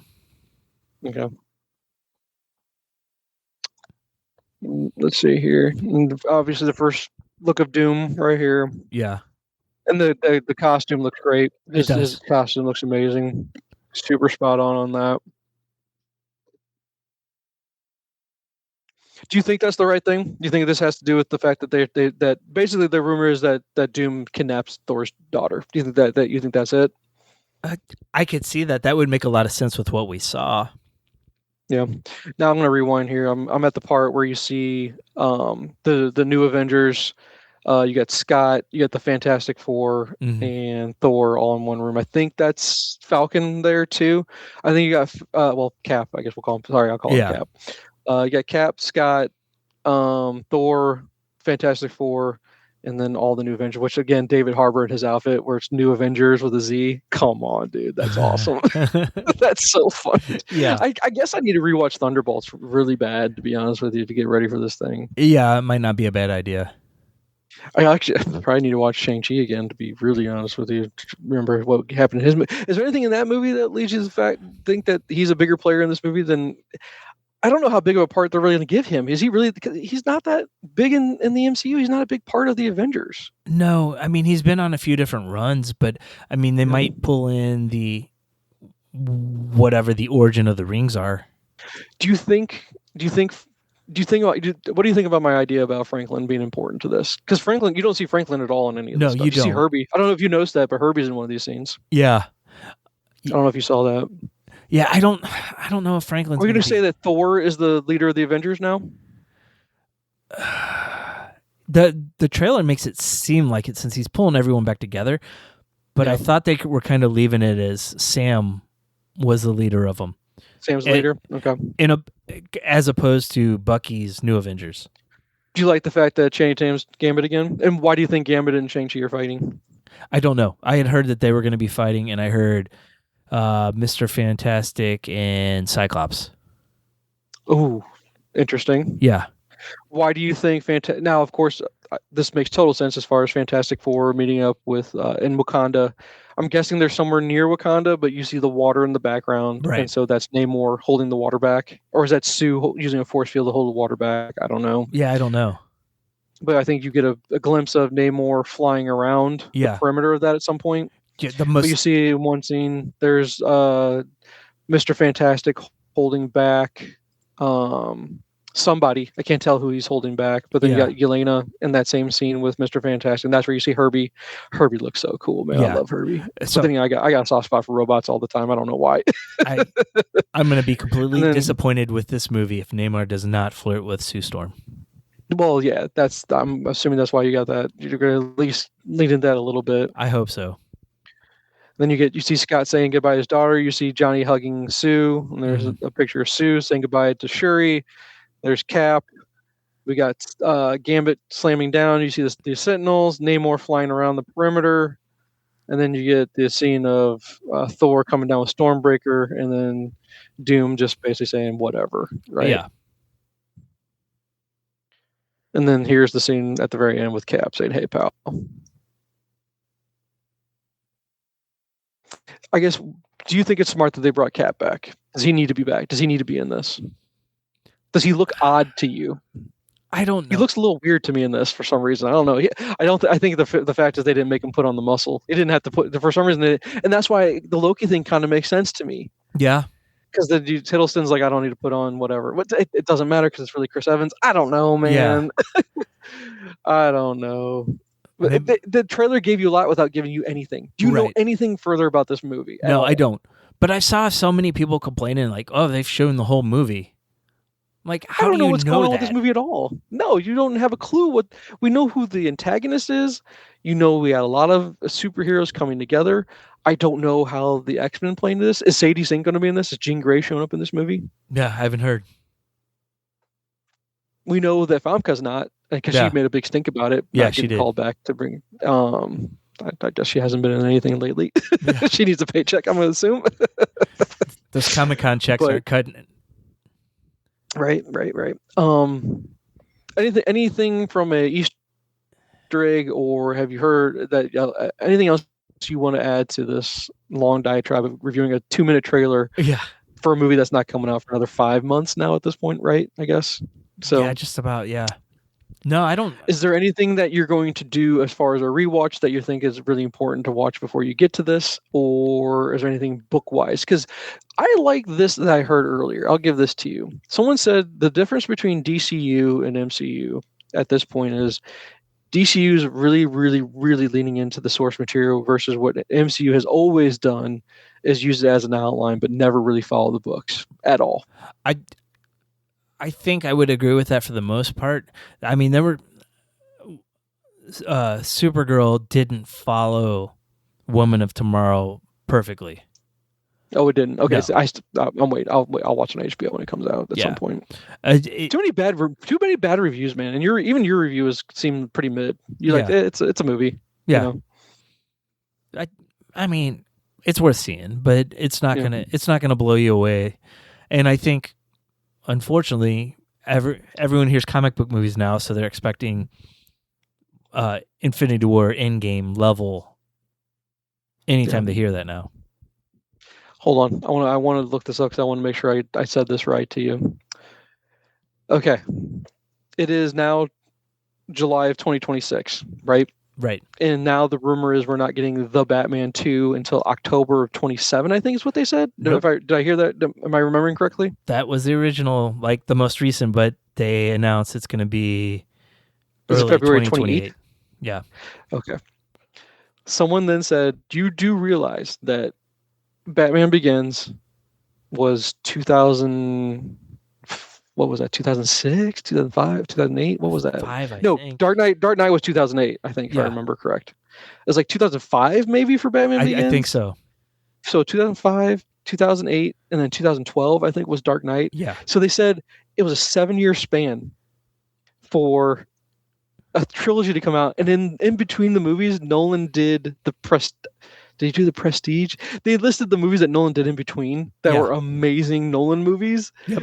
In between his total Batman trilogy, and we're still not even getting a Batman Part 2. I know. And then they're saying Robert Pattinson's like, I guess we're not doing it. I'll keep taking roles because when is this movie ever going to happen? Right. And so I'm just like, man, DCU is struggling. Then we're getting 2 Superman movies before we even get the first Batman, even before we get the Part 2 of the Batman. Yeah. And what is going on with that movie? How bad is that movie going to be now? I think it's going to be pretty bad. If it's getting pushed back more and more and more, that means they're struggling and that it's not good. Whatever they had wasn't good enough to release. But how much have they done? I don't know. Who knows at this point? Yeah. I have no clue. No idea. And I don't even know if they're doing Long Halloween now, because the rumor is that Sebastian Stan is actually playing Zaz. Yeah, Zaz, and she's playing, and Scarlett's playing Ivy. That's the most recent rumor I heard. Which I'm like, we've done that. We've done Ivy before. Yeah. Do we need to go back to Ivy again? I guess. I don't know. But then again, we did Riddler before, right? We've done Catwoman before. Yeah. Adapt the Long Halloween. It'll be a better movie. I just go, and then now they're like saying, well, you might as well just make Pattinson your Batman in the DC universe, because what are we doing there? And then the question now turns, and now the Paramount owns that. Where's DCU even going? Where's DCU even gonna go? And then on top of that, someone said, I don't think this is new news, but it's just oh wow, sorry, I got sidetracked. Since I had the trailer pulled up for for Doomsday, it's now up to 41 million views, dude. 41 million 0.6 views. But the rumor, the Snyderverse, of course, that's still a rumor that because they're not letting it go.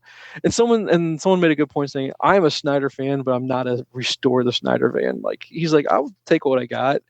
But then I'm being disrupted. Yes, how can I help you? Oh, look at that. The fairy wings came out. Okay. Nice. Uh-huh. I'm right in the middle of something, but okay, that's cool. You just keep interrupting. Yeah. I like that a lot. Show that to Mom. Those are really good. Very artistic.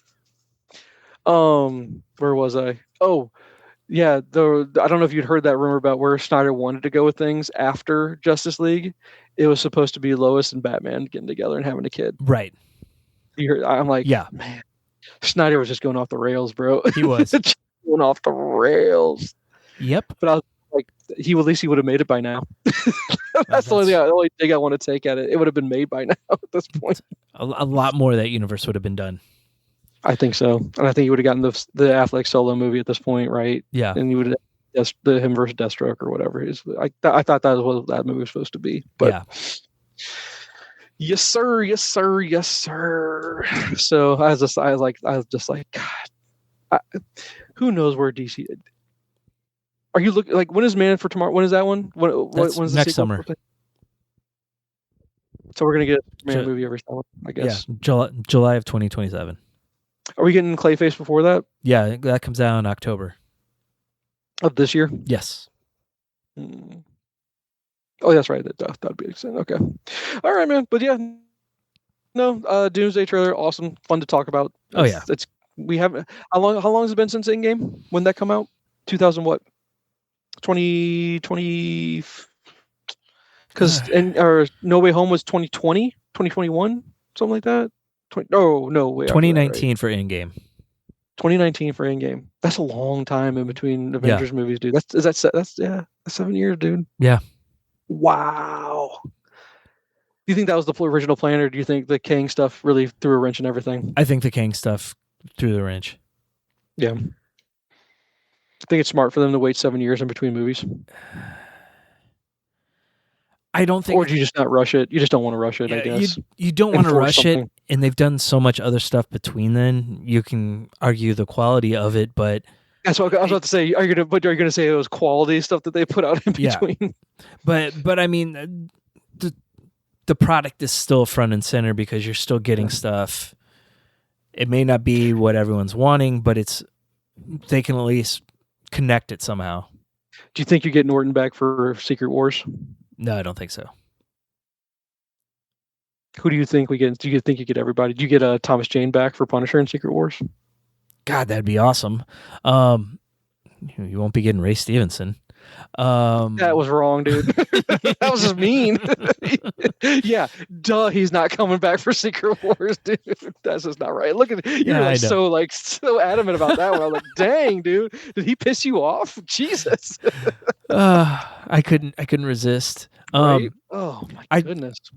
I think we'll get a lot of people, but I don't think we get everyone. Gotcha. Yeah. I'm just curious. I love when we get. I want Dolph. Dolph ain't coming back. But he's in great shape. He could do it. Hey, he's in great shape. He showed up in He-Man. Oh, you want to interrupt me one more time? Yes. How can I help you? You should always. Yes. If you're ever questioning, should you take a shower? Always, the answer is yes. All right, man. Yeah, well, no, we've been going at it for a bit here. Let's do homework and let's wrap it up, man. All right. Let's just do movies. Okay. Yeah, I don't have much other stuff. So, I watched Pretty Lethal. Pretty Lethal. It came out last year. It was about a group of ballerinas that get stuck in this mob hotel and they have to kill their way out. Good. Was it good? It was cheesy. It was fun though. Who's the main star of that? Oh God! Or is this all unknowns? And it's pretty much all unknowns, but like the head of the mob was Uma Thurman. Pretty Lethal. I'd never even heard of this movie. Did you hear of this movie, or did you just like kind of run into it? I had heard of it. So I also watched They Will Kill You with Zazie Beetz. That's on HBO, right? And I know that's in a house. Is it one of those where like it's an all apartment in the house, like an apartment complex? Okay, so it's kind of like The Raid in a way, I guess, right? Kind of.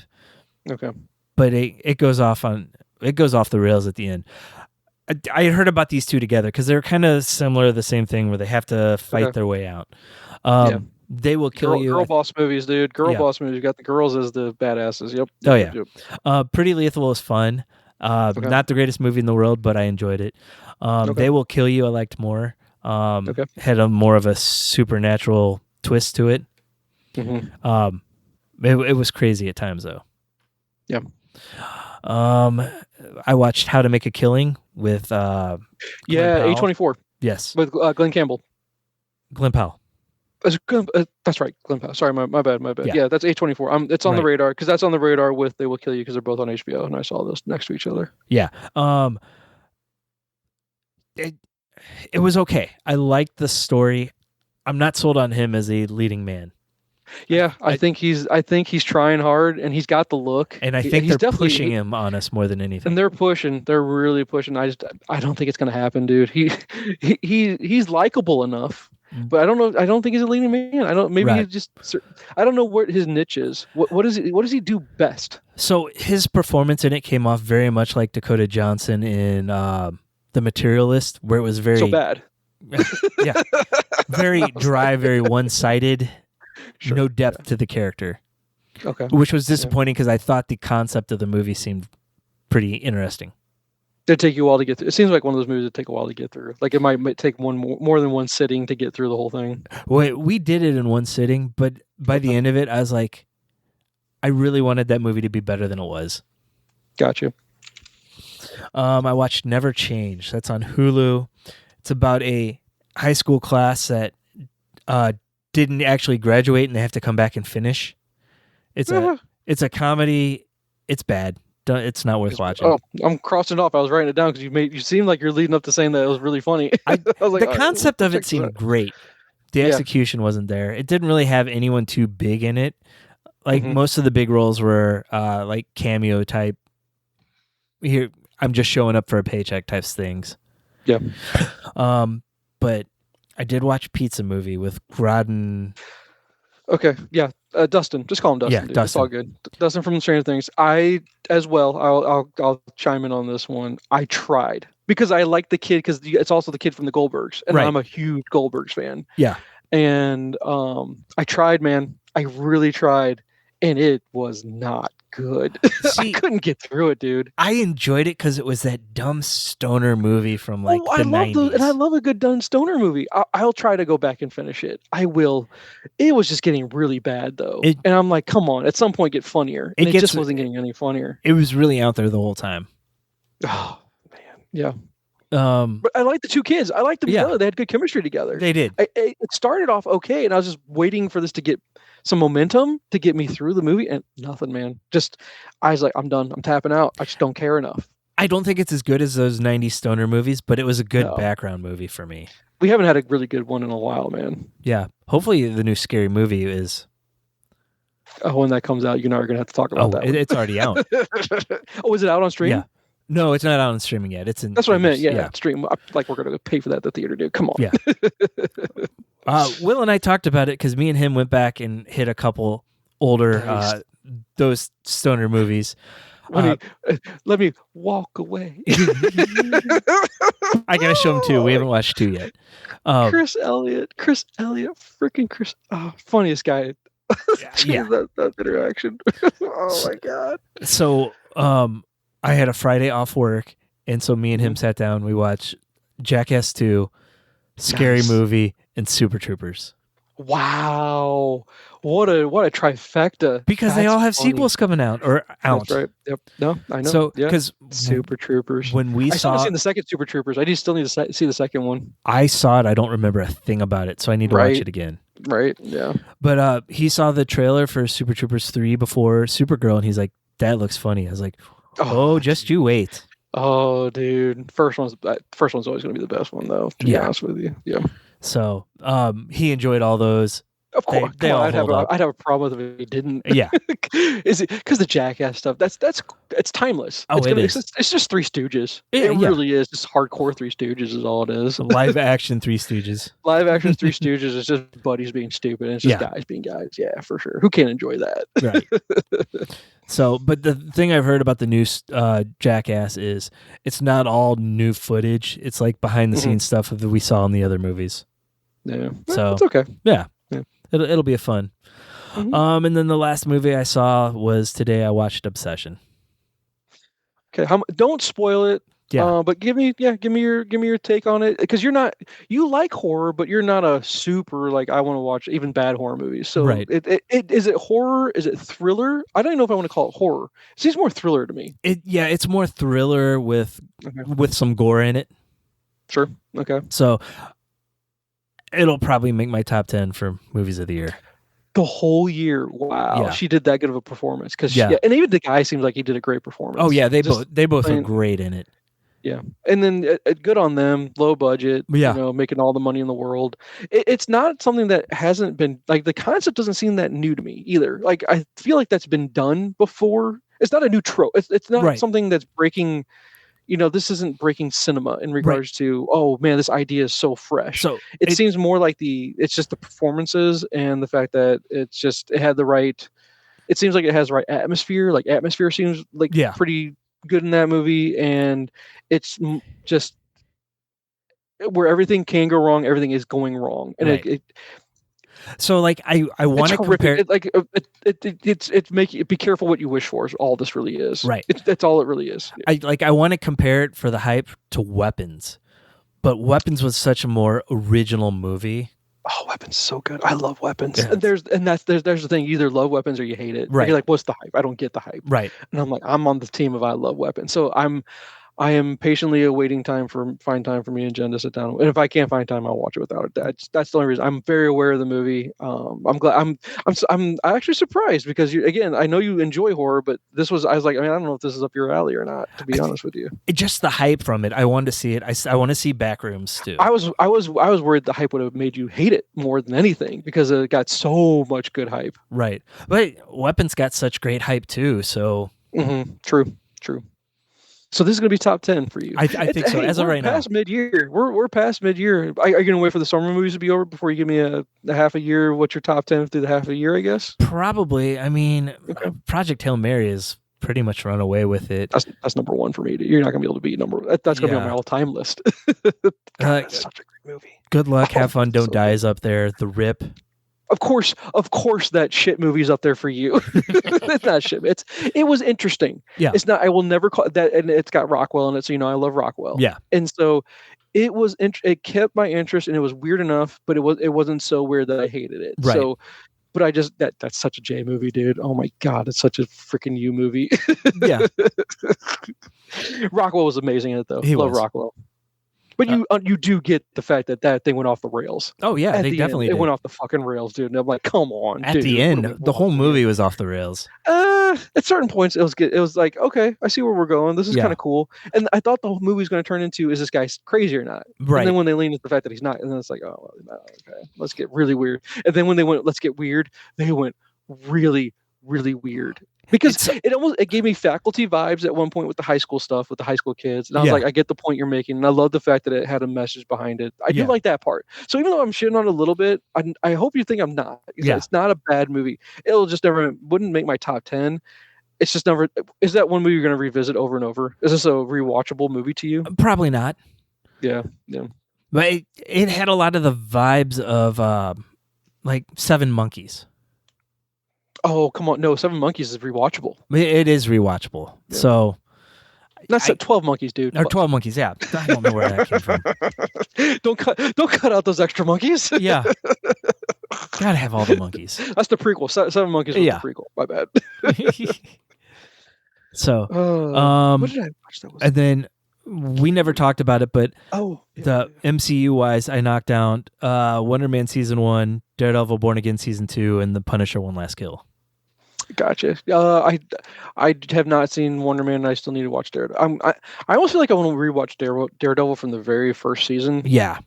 I feel like it almost needs to get done. Don't know why. It's because it's I that just good. Feel that way. It's good, but it's just I feel like there's so much time in between all of it. Right. That I think it's one of those where if you watch it all in one big run, it makes more sense and it's better. Yeah, I really do. I would agree with that. Okay. And how was Wonder Man? Did you like it? I enjoyed Wonder Man. I mean, it was more of a drama than like a comic book TV show. Okay. But I mean, Ben Kingsley is always good. Yeah. Is he the actor guy? Is he still, what's his name? Okay, so he comes back as that guy. Okay. Yep. And I know nothing about Wonder Man. I'm going to be very honest with you. I know nothing, zero about Wonder Man. I don't think I read a comic book with Wonder Man in it. I've read some of the 90s stuff. He had some runs with Beast that were really good. Oh, yeah. Okay. Interesting. Yeah. No, I know nothing about him. So. Okay, well, here, I'll run down my list here. I'll get this one knocked out. Mike, Nick, and Alice. Yes. It wasn't for me. It just wasn't for me. No, not great. It makes it seem like I dislike time travel movies, and I don't, because we'll classify Terminator as a time travel movie, right? Back to the Future, the best time travel movie of all time, in my opinion. I can like a time travel movie. This one was it just didn't do anything for me. I didn't care. Yeah. I don't know what it was, and because I like James Marsden, underrated. I think he was great in it. Yeah. The female character, she was okay, and then Vince Vaughn. Yeah, Vince Vaughn's always enjoyable. He's always charming in everything he does. Just about, to be honest with you, I didn't care. I just didn't. I don't know why. I sat the whole movie kind of, where's this going? And that really kind of kept me in it. Yeah. Okay. So I'll get that one knocked out. I rewatched Ready or Not, so I could watch Ready or Not 2. Yeah. And Ready or Not 2 was actually pretty good. It was entertaining. Not great. Not a great horror thriller. More like horror action, I guess, is what you call it. Yeah. And not even that. But I can't call it an action movie either. I don't know what it is about it, but it was enjoyable. It was enjoyable. It was enough, but not rewatchable. Not something I'm going to seek out to watch like on an annual basis. Yeah. You know? Even if it were to come on again, I was like, am I going to rewatch this? Nah, I don't think I need to. Nothing like that. Yeah. So Ready or Not was just a rewatch that to remember the universe, to be ready for Ready or Not 2. And Elijah Wood I like Elijah Wood. I think I'm looking forward to watching that one just because the first one was fun. So don't let my review turn you off to it. It's enjoyable. It's totally enjoyable movie. I would rewatch Ready or Not though if you don't remember anything about it. Yeah, it's so good. Yeah, I enjoyed it. Yep. Let's see. So let's see. I'll knock out the ones I didn't like, and I'll leave the ones I did like. Mercy, which is the AI judge movie with Chris Pratt. Did you watch it? No, we talked about it, and then if it wouldn't bother me if you skipped it. Yeah. That's kind of how we're feeling about it. There's other stuff higher on the priority list. Just meh. I'm going to give my strong. I've given this director more chances than any other director, and I know you probably guess who I'm talking about. Robert Eggers? No, fucking Robert Eggers. Don't get me started about Robert Eggers. He is either has a movie that I'm like, this movie I can't stop thinking about it. It's amazing, or he's the worst director in the entire universe. And I hate his guts. Yeah, it's too far into the spectrum with Paul Thomas Anderson. Oh yes, and you seem to be a PTA guy. You seem like a through and through PTA guy. No, he's hit or miss. And I've never seen the Dirk Diggler story. I pulled up his thing just to go through it real quick. Okay. I've never seen Anima. I've never seen The Hard Eight. I've never seen Inherent Vice. Punch Drunk Love. I'm aware of Punch Drunk Love. That's a good one. Great. Sandler is a good actor in it, what I heard. Yeah. I actually have heard, I think you've even praised Magnolia, saying it's actually a good movie. I don't remember. I never saw it, and I don't think I'd ever want to seek out a 3-hour PTA movie. I just don't think I want to. I remember enjoying it, but I don't remember anything about it at this point because it's been so long. The Phantom Thread, it's got to be decent enough because you're going to watch a good performance from Daniel Day-Lewis. Yeah. He's at least going to be enjoyable in it, right? I don't think I care about the material, though. Right. Licorice Pizza. It was bad. Makes me go, Licorice Pizza, that's one where I go, I don't know. It needs to be bad because it covers a topic that should be bad. Yeah. And I go, we had a pretty good discussion about that movie. Right. So I'm going to push that to the side. The only reason I wanted to re-mention that is because Cooper Hoffman's in that. And we'll get to Cooper Hoffman again here in a little bit. I'm a professional at what we do, Jay. I'm really good at what I do. Yes, you are. The Master, I don't know anything about The Master. I really don't know anything. I never saw it. Philip Seymour Hoffman's all I know. Boogie Nights might be, it's a masterpiece. I'm sorry. The material might be offensive to some people, and it's a masterpiece. It's a film. It's cinema. That's where you and I want to get snooty. Yeah. Let's get snooty about Boogie Nights. And it put the prosthetic department so far ahead in Hollywood. It's way ahead of its time. And if you ever get around to watching Knights of the Seven Kingdom, you'll know what I'm saying. Once you get there, trust me, you're going to see it. You're going to recall this conversation, and you go, Matt was right. That's all I'm going to say. I'm not spoiling anything. I'm not spoiling anything, dude. All right, here we go. There Will Be Blood. It's a good movie. It is a very good movie. And that's a movie you think I would hate because it's just long. Right. Boy, is that drama. And is that a long PTA movie? And it's slow at times. Lewis is amazing in it. He saves that movie. And plus, I like the one kid that he was the Riddler. I like that Paul guy. Dano. Yeah, I like Paul Dano. I don't know. Paul Dano is just, I like that kid. And I think he got a bad rap from who hated on him? Quentin Tarantino. Come on, Tarantino. Leave the kid alone. He's fine. Even though he's not a kid. I know I shouldn't be calling him a kid. But so again, through his filmography, okay, one battle after another. Did you watch it? I did.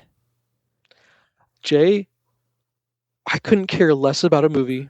I turned it off and I go, this is garbage. It was fucking garbage. And I wanted to like it because it got such good reviews. The actress in it, I don't know who she is. She's gorgeous. She's absolutely gorgeous. I might as well pull it up. She's charismatic as all get out. Yeah. She's basically the terrorist, the domestic terrorist in it. Yeah. I can't think of her name. I don't know her name. I think she was nominated, but boy, was she enjoyable. She was. Leo's being Leo. Yeah. But Leo being paranoid, which was like, if you tell me I need to go ahead and go back to it and finish it, because I'm at the part where he finally meets up with Benicio. That's where I left off. I'm just done. I just don't care. This is not going anywhere. It's not interesting. I don't care about the daughter at all. I have no connection to this daughter at all. Yeah. I don't. Basically, Sean Penn as the racist. He's a racist, or he's trying to be in the KKK. The KKK, I guess, is what he's trying to be part of. He's like, but he's also in the army or something. One of the heads of ICE said it's like getting into the KKK. I guess would be the modern he has equivalent. An infatuation with the actress I'm talking about, right? And so I don't understand what's going on there. It's really weird. I just don't get it. I just don't get this movie. Yeah. And I guess it's just about ICE. I guess it's basically PTA being political, and we needed a political drama for some reason. I guess. Yeah, I don't know. I probably liked it more than you, but it wasn't a top 10 movie for me. I think I don't get Is it worth hype. for me to really struggle through it? Do I need to push through to get to where it gets better? Does it get better when him and Benicio get together? I don't think him and Benicio are great together. Okay. But I think if you get through that, you're probably going to be disappointed with the rest of it. There was I mean, if you didn't like it to that point, you're just gonna hate it, dude. Yeah. That's basically what you're trying to say. If you didn't like it to that point, I mean, there's nothing there that's really going to push it. But the Sean Penn storyline, I'm like, okay, this is interesting enough. I kind of want to see where that goes. I don't know, man. Wait, talk about a director. I'm just like, what am I doing here? What am I doing? Yeah. So far, it's on my shit list of saying this is garbage, high garbage, and I'm leaving it at that. I'm giving it my high garbage rating for now.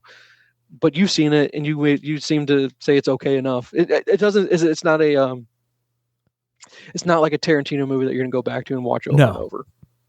And name a PTA movie that you're gonna watch over and over. Now, mind you, Boogie Nights is a rewatchable movie. Yes, it is. But name another PTA movie that's rewatchable. I can't because I haven't gone back to watch any of them that I did watch. Part of me was like, do I need to watch one battle after another again to see what I missed on it? Okay. But maybe I'll let you do a subsequent watch and tell me what I missed. But I don't really want to. I have so much other stuff I'd much rather watch. Right. Absolutely. So, okay. Well, now that gets that. Well, okay. And this one, I don't hate this movie. I don't even dislike this movie. It's a movie, and it's. I'm sad. The movie makes me sad because of how good I wanted it to be, which was the Ballerina, the John Wick, and the John Wick universe. Yeah. It had potential. It's in the John Wick universe. So it's got, and if you ask me, just can't, obviously, I'm not going to spoil it. It's a spoiler, but fucking, come on. Of course, Keanu makes an appearance in the John Wick movie, right? Right. So at least he makes an appearance that saves it a little bit. Good action where it should be great action. And it kind of circles back to what you're saying about Pretty Lethal and about They Will Kill You, about, girl boss, girl action heroes.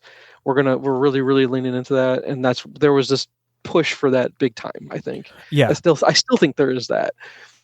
With Supergirl being part of that, right? Yeah. Jay, it just didn't hit the mark. Something about this movie just wasn't. And it's coming from a guy that also was excited about the Continental TV show. Yeah. And I lost it. I don't even think that got renewed. No, it didn't. And it's upsetting because the John Wick universe was so interesting. Right. And I think what it is, Jay, is the fact that if Keanu's not in it carrying it and giving you his performances in it, and you're following his story, it's kind of like the issue with Star Wars and Skywalker. If it doesn't have Skywalker in it, it just doesn't seem to be as good. Yeah. Right. Sorry, it's just that it is what it is. And that's where I'm disappointed in this movie, where it's totally watchable. Like if you watch Ballerina, maybe you'll enjoy it. Yeah. And there's some mythology there that you could keep moving with this one. But instead of leaning into being an assassin, she's more of a protector. But mind you, a protector that still wants to be an assassin. I don't even know how to describe it at that point. But the action's still cool. Yeah. And they try to go as far as they can with you got to do something different than what you saw in 4 John. Come on, dude! You had 4 John Wick movies. How are you going to make this different and stand out? So I think maybe they struggled with that too. Yeah, man. Because I think after the first John Wick movie, I haven't seen them all. We saw 2. I think I saw 3. Jay, you guys see all 4. I know. I need to. Dude, they're all good. Not a single one's bad. Not a single one of them is bad. But I just think the substance is kind of it thinned out with each one. From what I saw. I disagree. I think it's strong all the way through. And that's hard to do. I think I think they're saying, well, hey, Keanu's getting up there. Maybe we're not going to lean into Keanu doing as much of the action. We need to we still want to keep tapping into the John Wick universe to get the money from it. I think this one failed. Yeah. It just didn't hold up. It just didn't. In comparison to, doesn't mean it's not in. I got through it. It kept my interest enough to watch the whole movie, but it's just, sorry, she's not going to carry a John Wick universe. You're not going to see you're not going to see Ballerina 2 that I can think of. I don't think we're going to see a Ballerina. But now, mind you, am I going to see a John Wick 5 because the video game's coming out, and maybe that'll reinvigorate people's interest in the universe? Yeah. But I don't know. We'll see. We'll see how that goes. So, but no, that was. Now let's move on to the stuff that I really, really liked. Okay. Which I don't even know if I wrote it down. Maybe we talked about it last week, or did I just not write it down? Did we talk about The Long Walk last week? I think we did. I can't remember, but that's me pulling back into Licorice Pizza with Cooper Hoffman, and then the rumor about Cooper Hoffman maybe be Cyclops. No, that's where the rumor is, by the way. I was going to tie this all together with that because Cooper Hoffman is the main actor in The Long Walk. Right. No, I don't see it on last week's list, so I don't think we talked about it. Wait, that's the right last name? I even called him the right guy? The dad that passed away, what was his name? Seymour's, Philip Seymour Hoffman. Philip Seymour Hoffman. So Hoffman, Cooper Hoffman. Okay, sorry, brain fart there. But The Long Walk. Long Walk is fantastic. Okay, fantastic. I can't believe it didn't get more accolades. I can understand why it wouldn't do good at the movie theater because it's very heavy drama. Right. I'm going to be that snob. I mean, I'm going to be that. The book's better. The book is it's far. The book it's just so much better, and they did their best. But the fact that they were able to do this whole movie based on that book, where even you're like, what is the point of this? They're just walking. It's kind of it's like Lord of the Rings. It's just about walking the whole time. A lot of movies about walking, but no, Jay, this movie's great. Yeah, totally recommend it. Very heartfelt. There's scenes that'll crush you. There are scenes that'll crush you. And Mark Hamill's in it, and Mark Hamill's awesome in it. He's very, very minimal in the movie, but I'm pro put Mark Hamill as many things as possible. Yes, that's just how I am. I think the guy deserves it. But The Long Walk's a great movie in my opinion. It's on my list. I need. Is that 20? Is that a 26 movie? Is that 2026? 24? 26. Yeah. It came out towards the end of 2026. I think, like September, October. No, we're in 2026. No, 25. Is it a 25 movie? Yeah, it was a 25. So I can't put it in my top 10 for 26. No. Okay. It would be in my top 10 of what I've seen in 26. How about that? Yeah. It would definitely be in my top. So that's how much in high regard I hold the movie. Okay. Let's see here. This one. Continuing from last week with our love of God damn it, Jay, what am I calling it? Paul Walter Hauser. Sorry, Paul Walter Hauser. Americana. Okay. Americana with Sydney Sweeney. Yep. Yeah, she's in it. This movie felt like a Quentin Tarantino movie without Quentin Tarantino directing it. So the person was either doing an homage or was heavily influenced by it. Yeah. And it's good. It's actually good. Okay. And it's not even Paul Walter Hauser that pulls you through it the whole way. Yeah. It's weird enough of a movie where I go, I'll deal with weird if it's decent, right? Yeah. Man, this thing is good. This thing was good weird. I enjoy a good weird one. This one was weird at that point, and it bounces around. That's why it's Tarantino-ish. Yeah. It bounces around a little bit,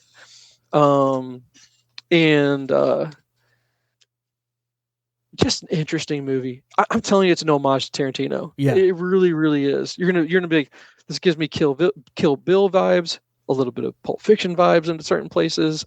His love of spaghetti westerns in there a little bit. Yeah. Even maybe I know it's not Tarantino, but a little bit of Fargo influence in there is what I felt like. It's just it seems like the guy that made the movie just is a movie lover and just pulls in from things that he liked and kind of made it. And where you call it Americana, he's just saying, I'm pulling in all these American made films and that are dramatic, and I'm going to put something out there that's just an interesting story. It's not going to change the world. I don't even think it's not going to be an Academy Award winner by any means, but there's people in there that you're going to enjoy. The story is enjoyable enough, and it has a message in there too that you're going to be like, oh, this is interesting, very interesting. So that's the best way I can describe it. It's an interesting movie where it was a little bit odd and not sci-fi at all. I'll give you that. And if you're a Tarantino fan, I go, man, this is so heavily influenced. If you like Tarantino, you're going to like this. That's kind of how I describe this one. I'm surprised you're saying it because like critics hated the movie. Oh yeah, it didn't do well at all. I can understand. No, I can understand why they did. Yeah, I totally get it. And so that's one of those where I'm like, maybe that's why we don't always listen to critics. Right. Right. So that's where I'll leave you with that one. The next one I watched it was an A20. It's A24 as well. I believe it's A24. I'll double check for you. Undertone. I don't know if you've heard of this one. Yes, I have. Jay, this movie. Let me double check to see if it's A24. I'm 95% sure it is. Come on, who produced it? Undertone and A20. Is Undertone an A24 movie? Yes. Okay, yes it is. Okay. When they do it good, Jay. When they do it good, they do good. Yeah. But here's the problem. Here's the problem with it. All I'm going to say is make you think about Stephen King. What does Stephen King always struggle with? The ending. Jay, 97% of this movie, really good, captures you. Yeah. It was like Hereditary in the sense that I gotta go down the rabbit hole. explain this movie to me. I want other people's thoughts on what they took from it. Right. I don't need the movie explained to me that I didn't understand it, but I want to know what other people took from it. That's what I want from this.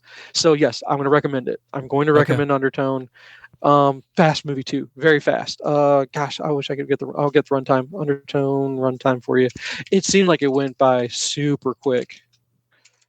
It makes you almost think like, man, was this a short, or was this like one of those things that's really popular now where it's all these YouTube creators? Yeah. And they're making really short ones because they're expanding their short from YouTube and making it into a movie. It says an hour and 34, but I'm telling you, it don't feel like hour 34. This does not feel like 90 minutes. And then I'll let you go after these because they run into each other. Gary was the one with Bernthal and Iban. Yes, whatever. It's the one shot between the last season of The Bear before the last season of The Bear. Right. So good.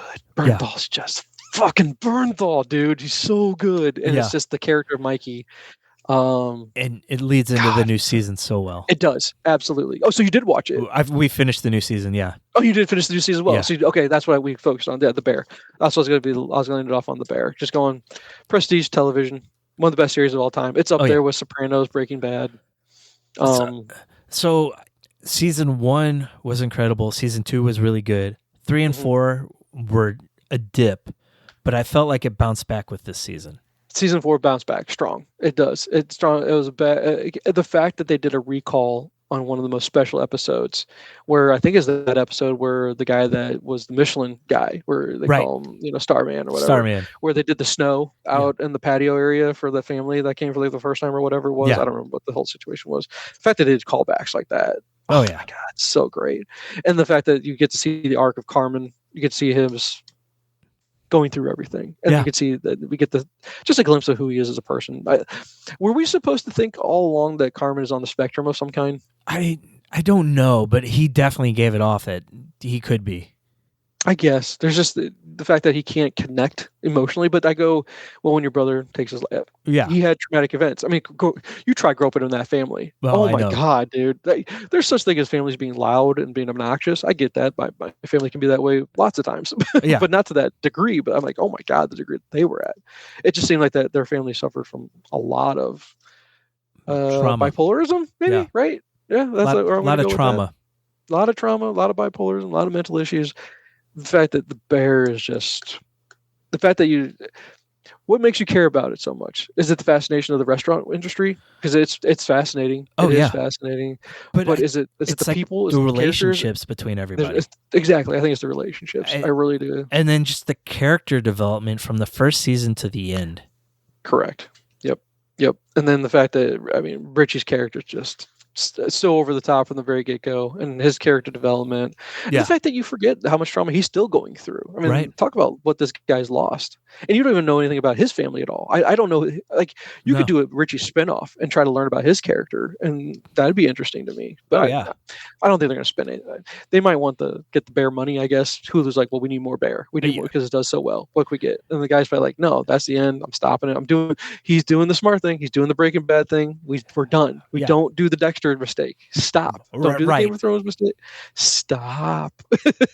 When you told the story, you stop. And you don't have to do the spinoffs and everything else. So, but yeah, no, obviously the last season of The Bear was the best thing I watched. And I thought Gary was a great lead into it. And the thing was, Jen, like, she started, she's like, I don't know what's going on. I didn't care. I was like, I watched it without her. I was like, you really, really needed to watch it because it gives you a lot of context to how we go into that scene with what happened to Richie. Right. And it's impactful because it leads into just everything about him, about his fear of, like, you get to learn that, hey, I've never even been on an airplane. Like, him going to Gary, Indiana was a big deal to him. Yep. Because he's never left Chicago. I was like, Gary, ain't nice, dude. Yeah. It's not nice at all. But then also just leading, going into the fact that he's very immature, all those things. So yeah. Powerful stuff. Bernthal is awesome. And then hopefully by the next time, I guess we'll rendezvous before you go see. I guess we'll both, because you'll probably see Spidey day one. I'm assuming when the day comes out. Yeah. Madeline requested off work for it, so. Yeah, no, Kay is super into Spidey, so I don't know if we'll see a day one, but maybe that Sunday when we'll go see it. But I think we'll try to record again before that. Maybe I don't know. I think we'll try to. I did have one thing. Uh-oh. Is this a recommendation or not a recommendation? No, I did a reread. Okay. I do a reread of this every 4 or 5 years. Kingdom Come is such an incredible book. It is an incredible book. I love the artwork, obviously. I go every couple years and just like, I need some kind of feel-good story. Mm-hmm. And it takes a while to get to the feel-good part, but it gets there. Mm-hmm. Yeah, so, absolutely. And that's classic. Obviously a classic. Yeah. And then I guess now I have to decide, am I going to watch Obsession Without Jen or not? I don't know. Yeah. Is that a good movie to watch with your partner? That's a great question. Aaron doesn't care for those type of movies a whole lot, so that's why I felt safe just watching on my own. Maybe I try to talk her into it though.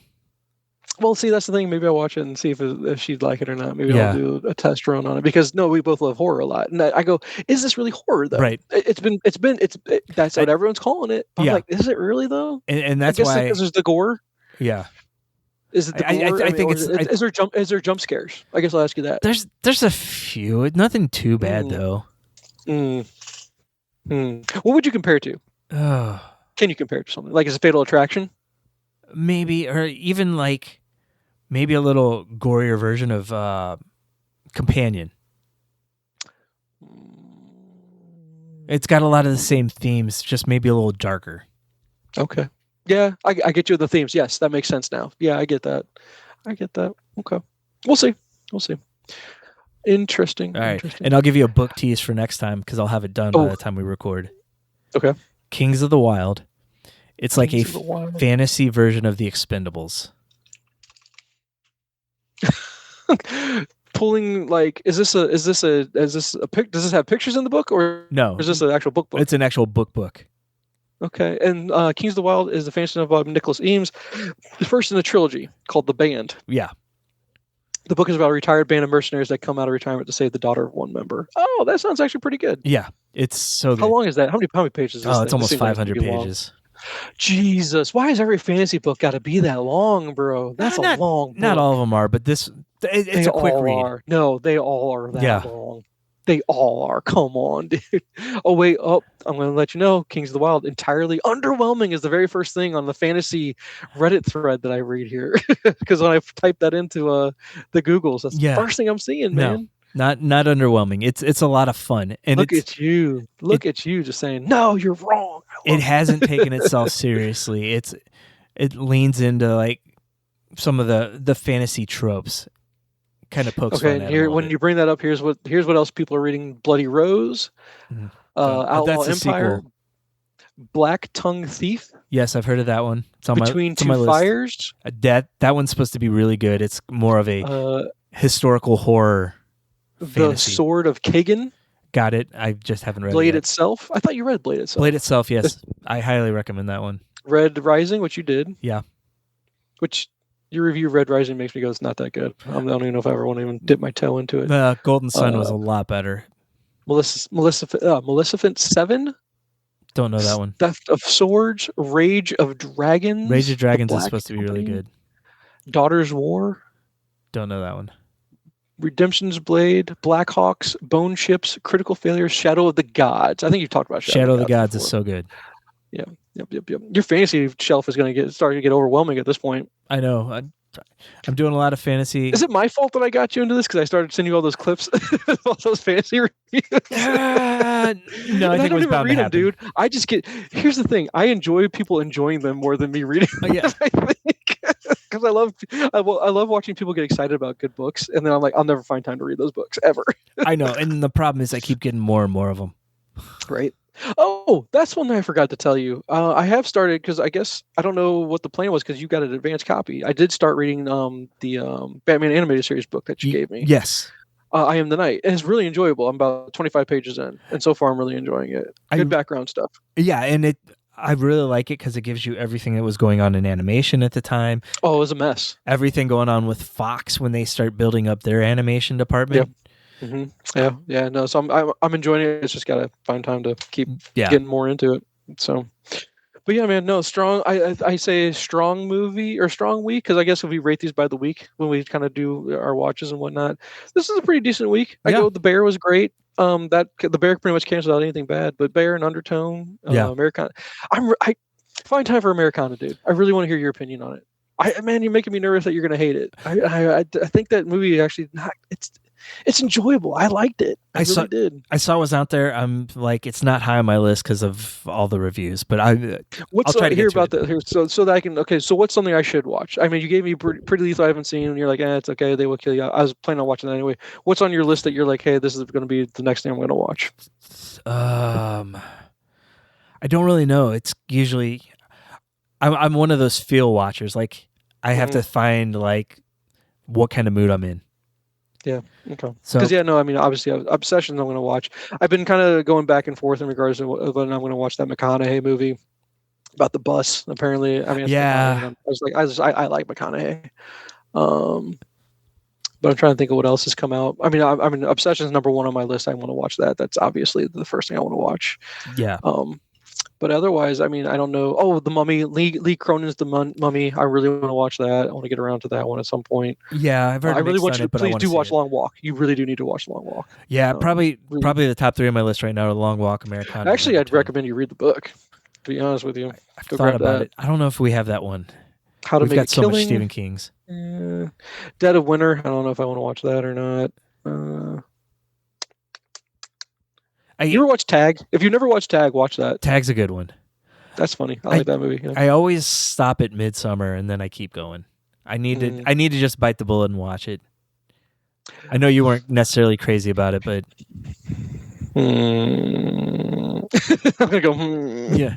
Oh, Game Night. If you've never watched Game Night, definitely watch Game Night. Game Night. I'm just kind of scrolling through. Always wanted to do. I had an idea the other day for a podcast for us. It's called Scrolling. Okay. You and I are just going to get together and we're going to scroll through. We'll pick an app. And we're going to scroll through all the movies and go, what have we not seen? Or if we've watched it, say to each other, you need to watch that or not. I think that's a great idea for a podcast. I don't know why. It would also be fun. We spend more time scrolling through stuff than actually watching it, to be honest. Yes.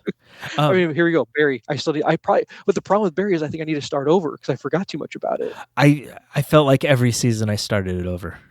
Really? Okay. Yeah.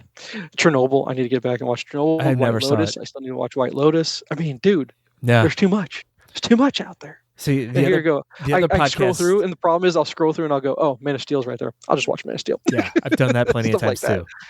Super Troopers 2 is on there, though, by the way. Super Troopers 2, if you want to get around to that.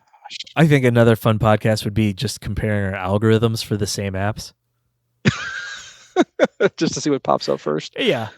I'll tell you one movie I don't think I'm ever going to watch, The Bride. I don't think I care enough to watch The Bride. I did watch it. I wouldn't recommend it. You won't like it. No, I'm not going to like it. I already know I'm not going to like it. DTF St. Louis, I want to watch that just because I want to see how much of St. Louis is actually in there. Yeah, I would do too. We probably need to watch that, right? I mean, come on. And then The Pit, eventually. Because you watched The Pit, didn't you? It's so good, yeah. I keep telling Jen we got to watch it. And she just doesn't want to. Dude. I'm like, come on, let's get into this. Let's watch the thing. You're just going to have to put it on, and she's going to have to catch a clip of it, and then she'll get sucked in. I guess. 2073. Is that the Adam Driver movie? No, that's not that. I don't know what that is. That looks weird. Dystopian future. Something, blah, blah, blah. Okay, anyway, sorry. Just scrambling at this point. Yeah. So, no. Till next week. And if we don't, then at least I will do my best to try to watch Spidey. I really do want to get there to watch it opening weekend. It just matters if we can get tickets for it or not. But and I'm also curious about whether or not I'll go and check out the 270, the Screen X thing. Right. Find that might be a pretty cool way of seeing it. Yeah, it would be. We'll see. All right, man. Well, good catching up. And then until next time. Yep. See you. Thanks for listening. Follow us on social media at Nyrdcast. It's NYRDCAST, and at our website, nerdcast.com. Be sure to rate and review the podcast on iTunes, Spotify, or wherever you listen to your podcasts. This week's featured track is Sun Poison by me.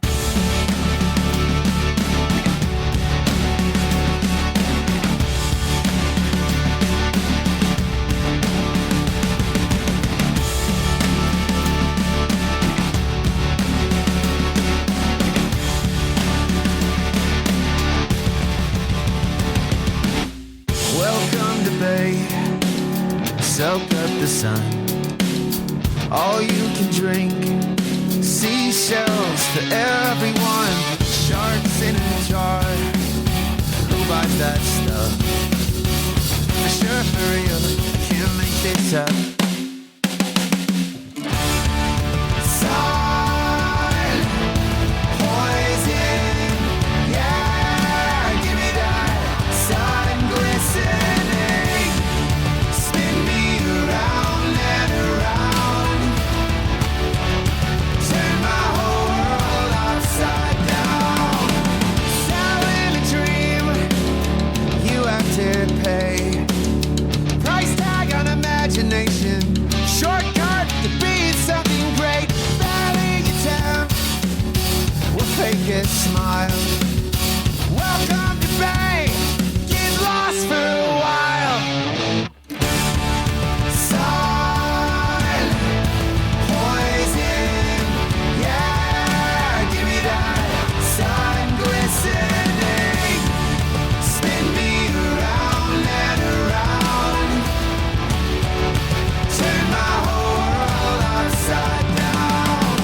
happens next.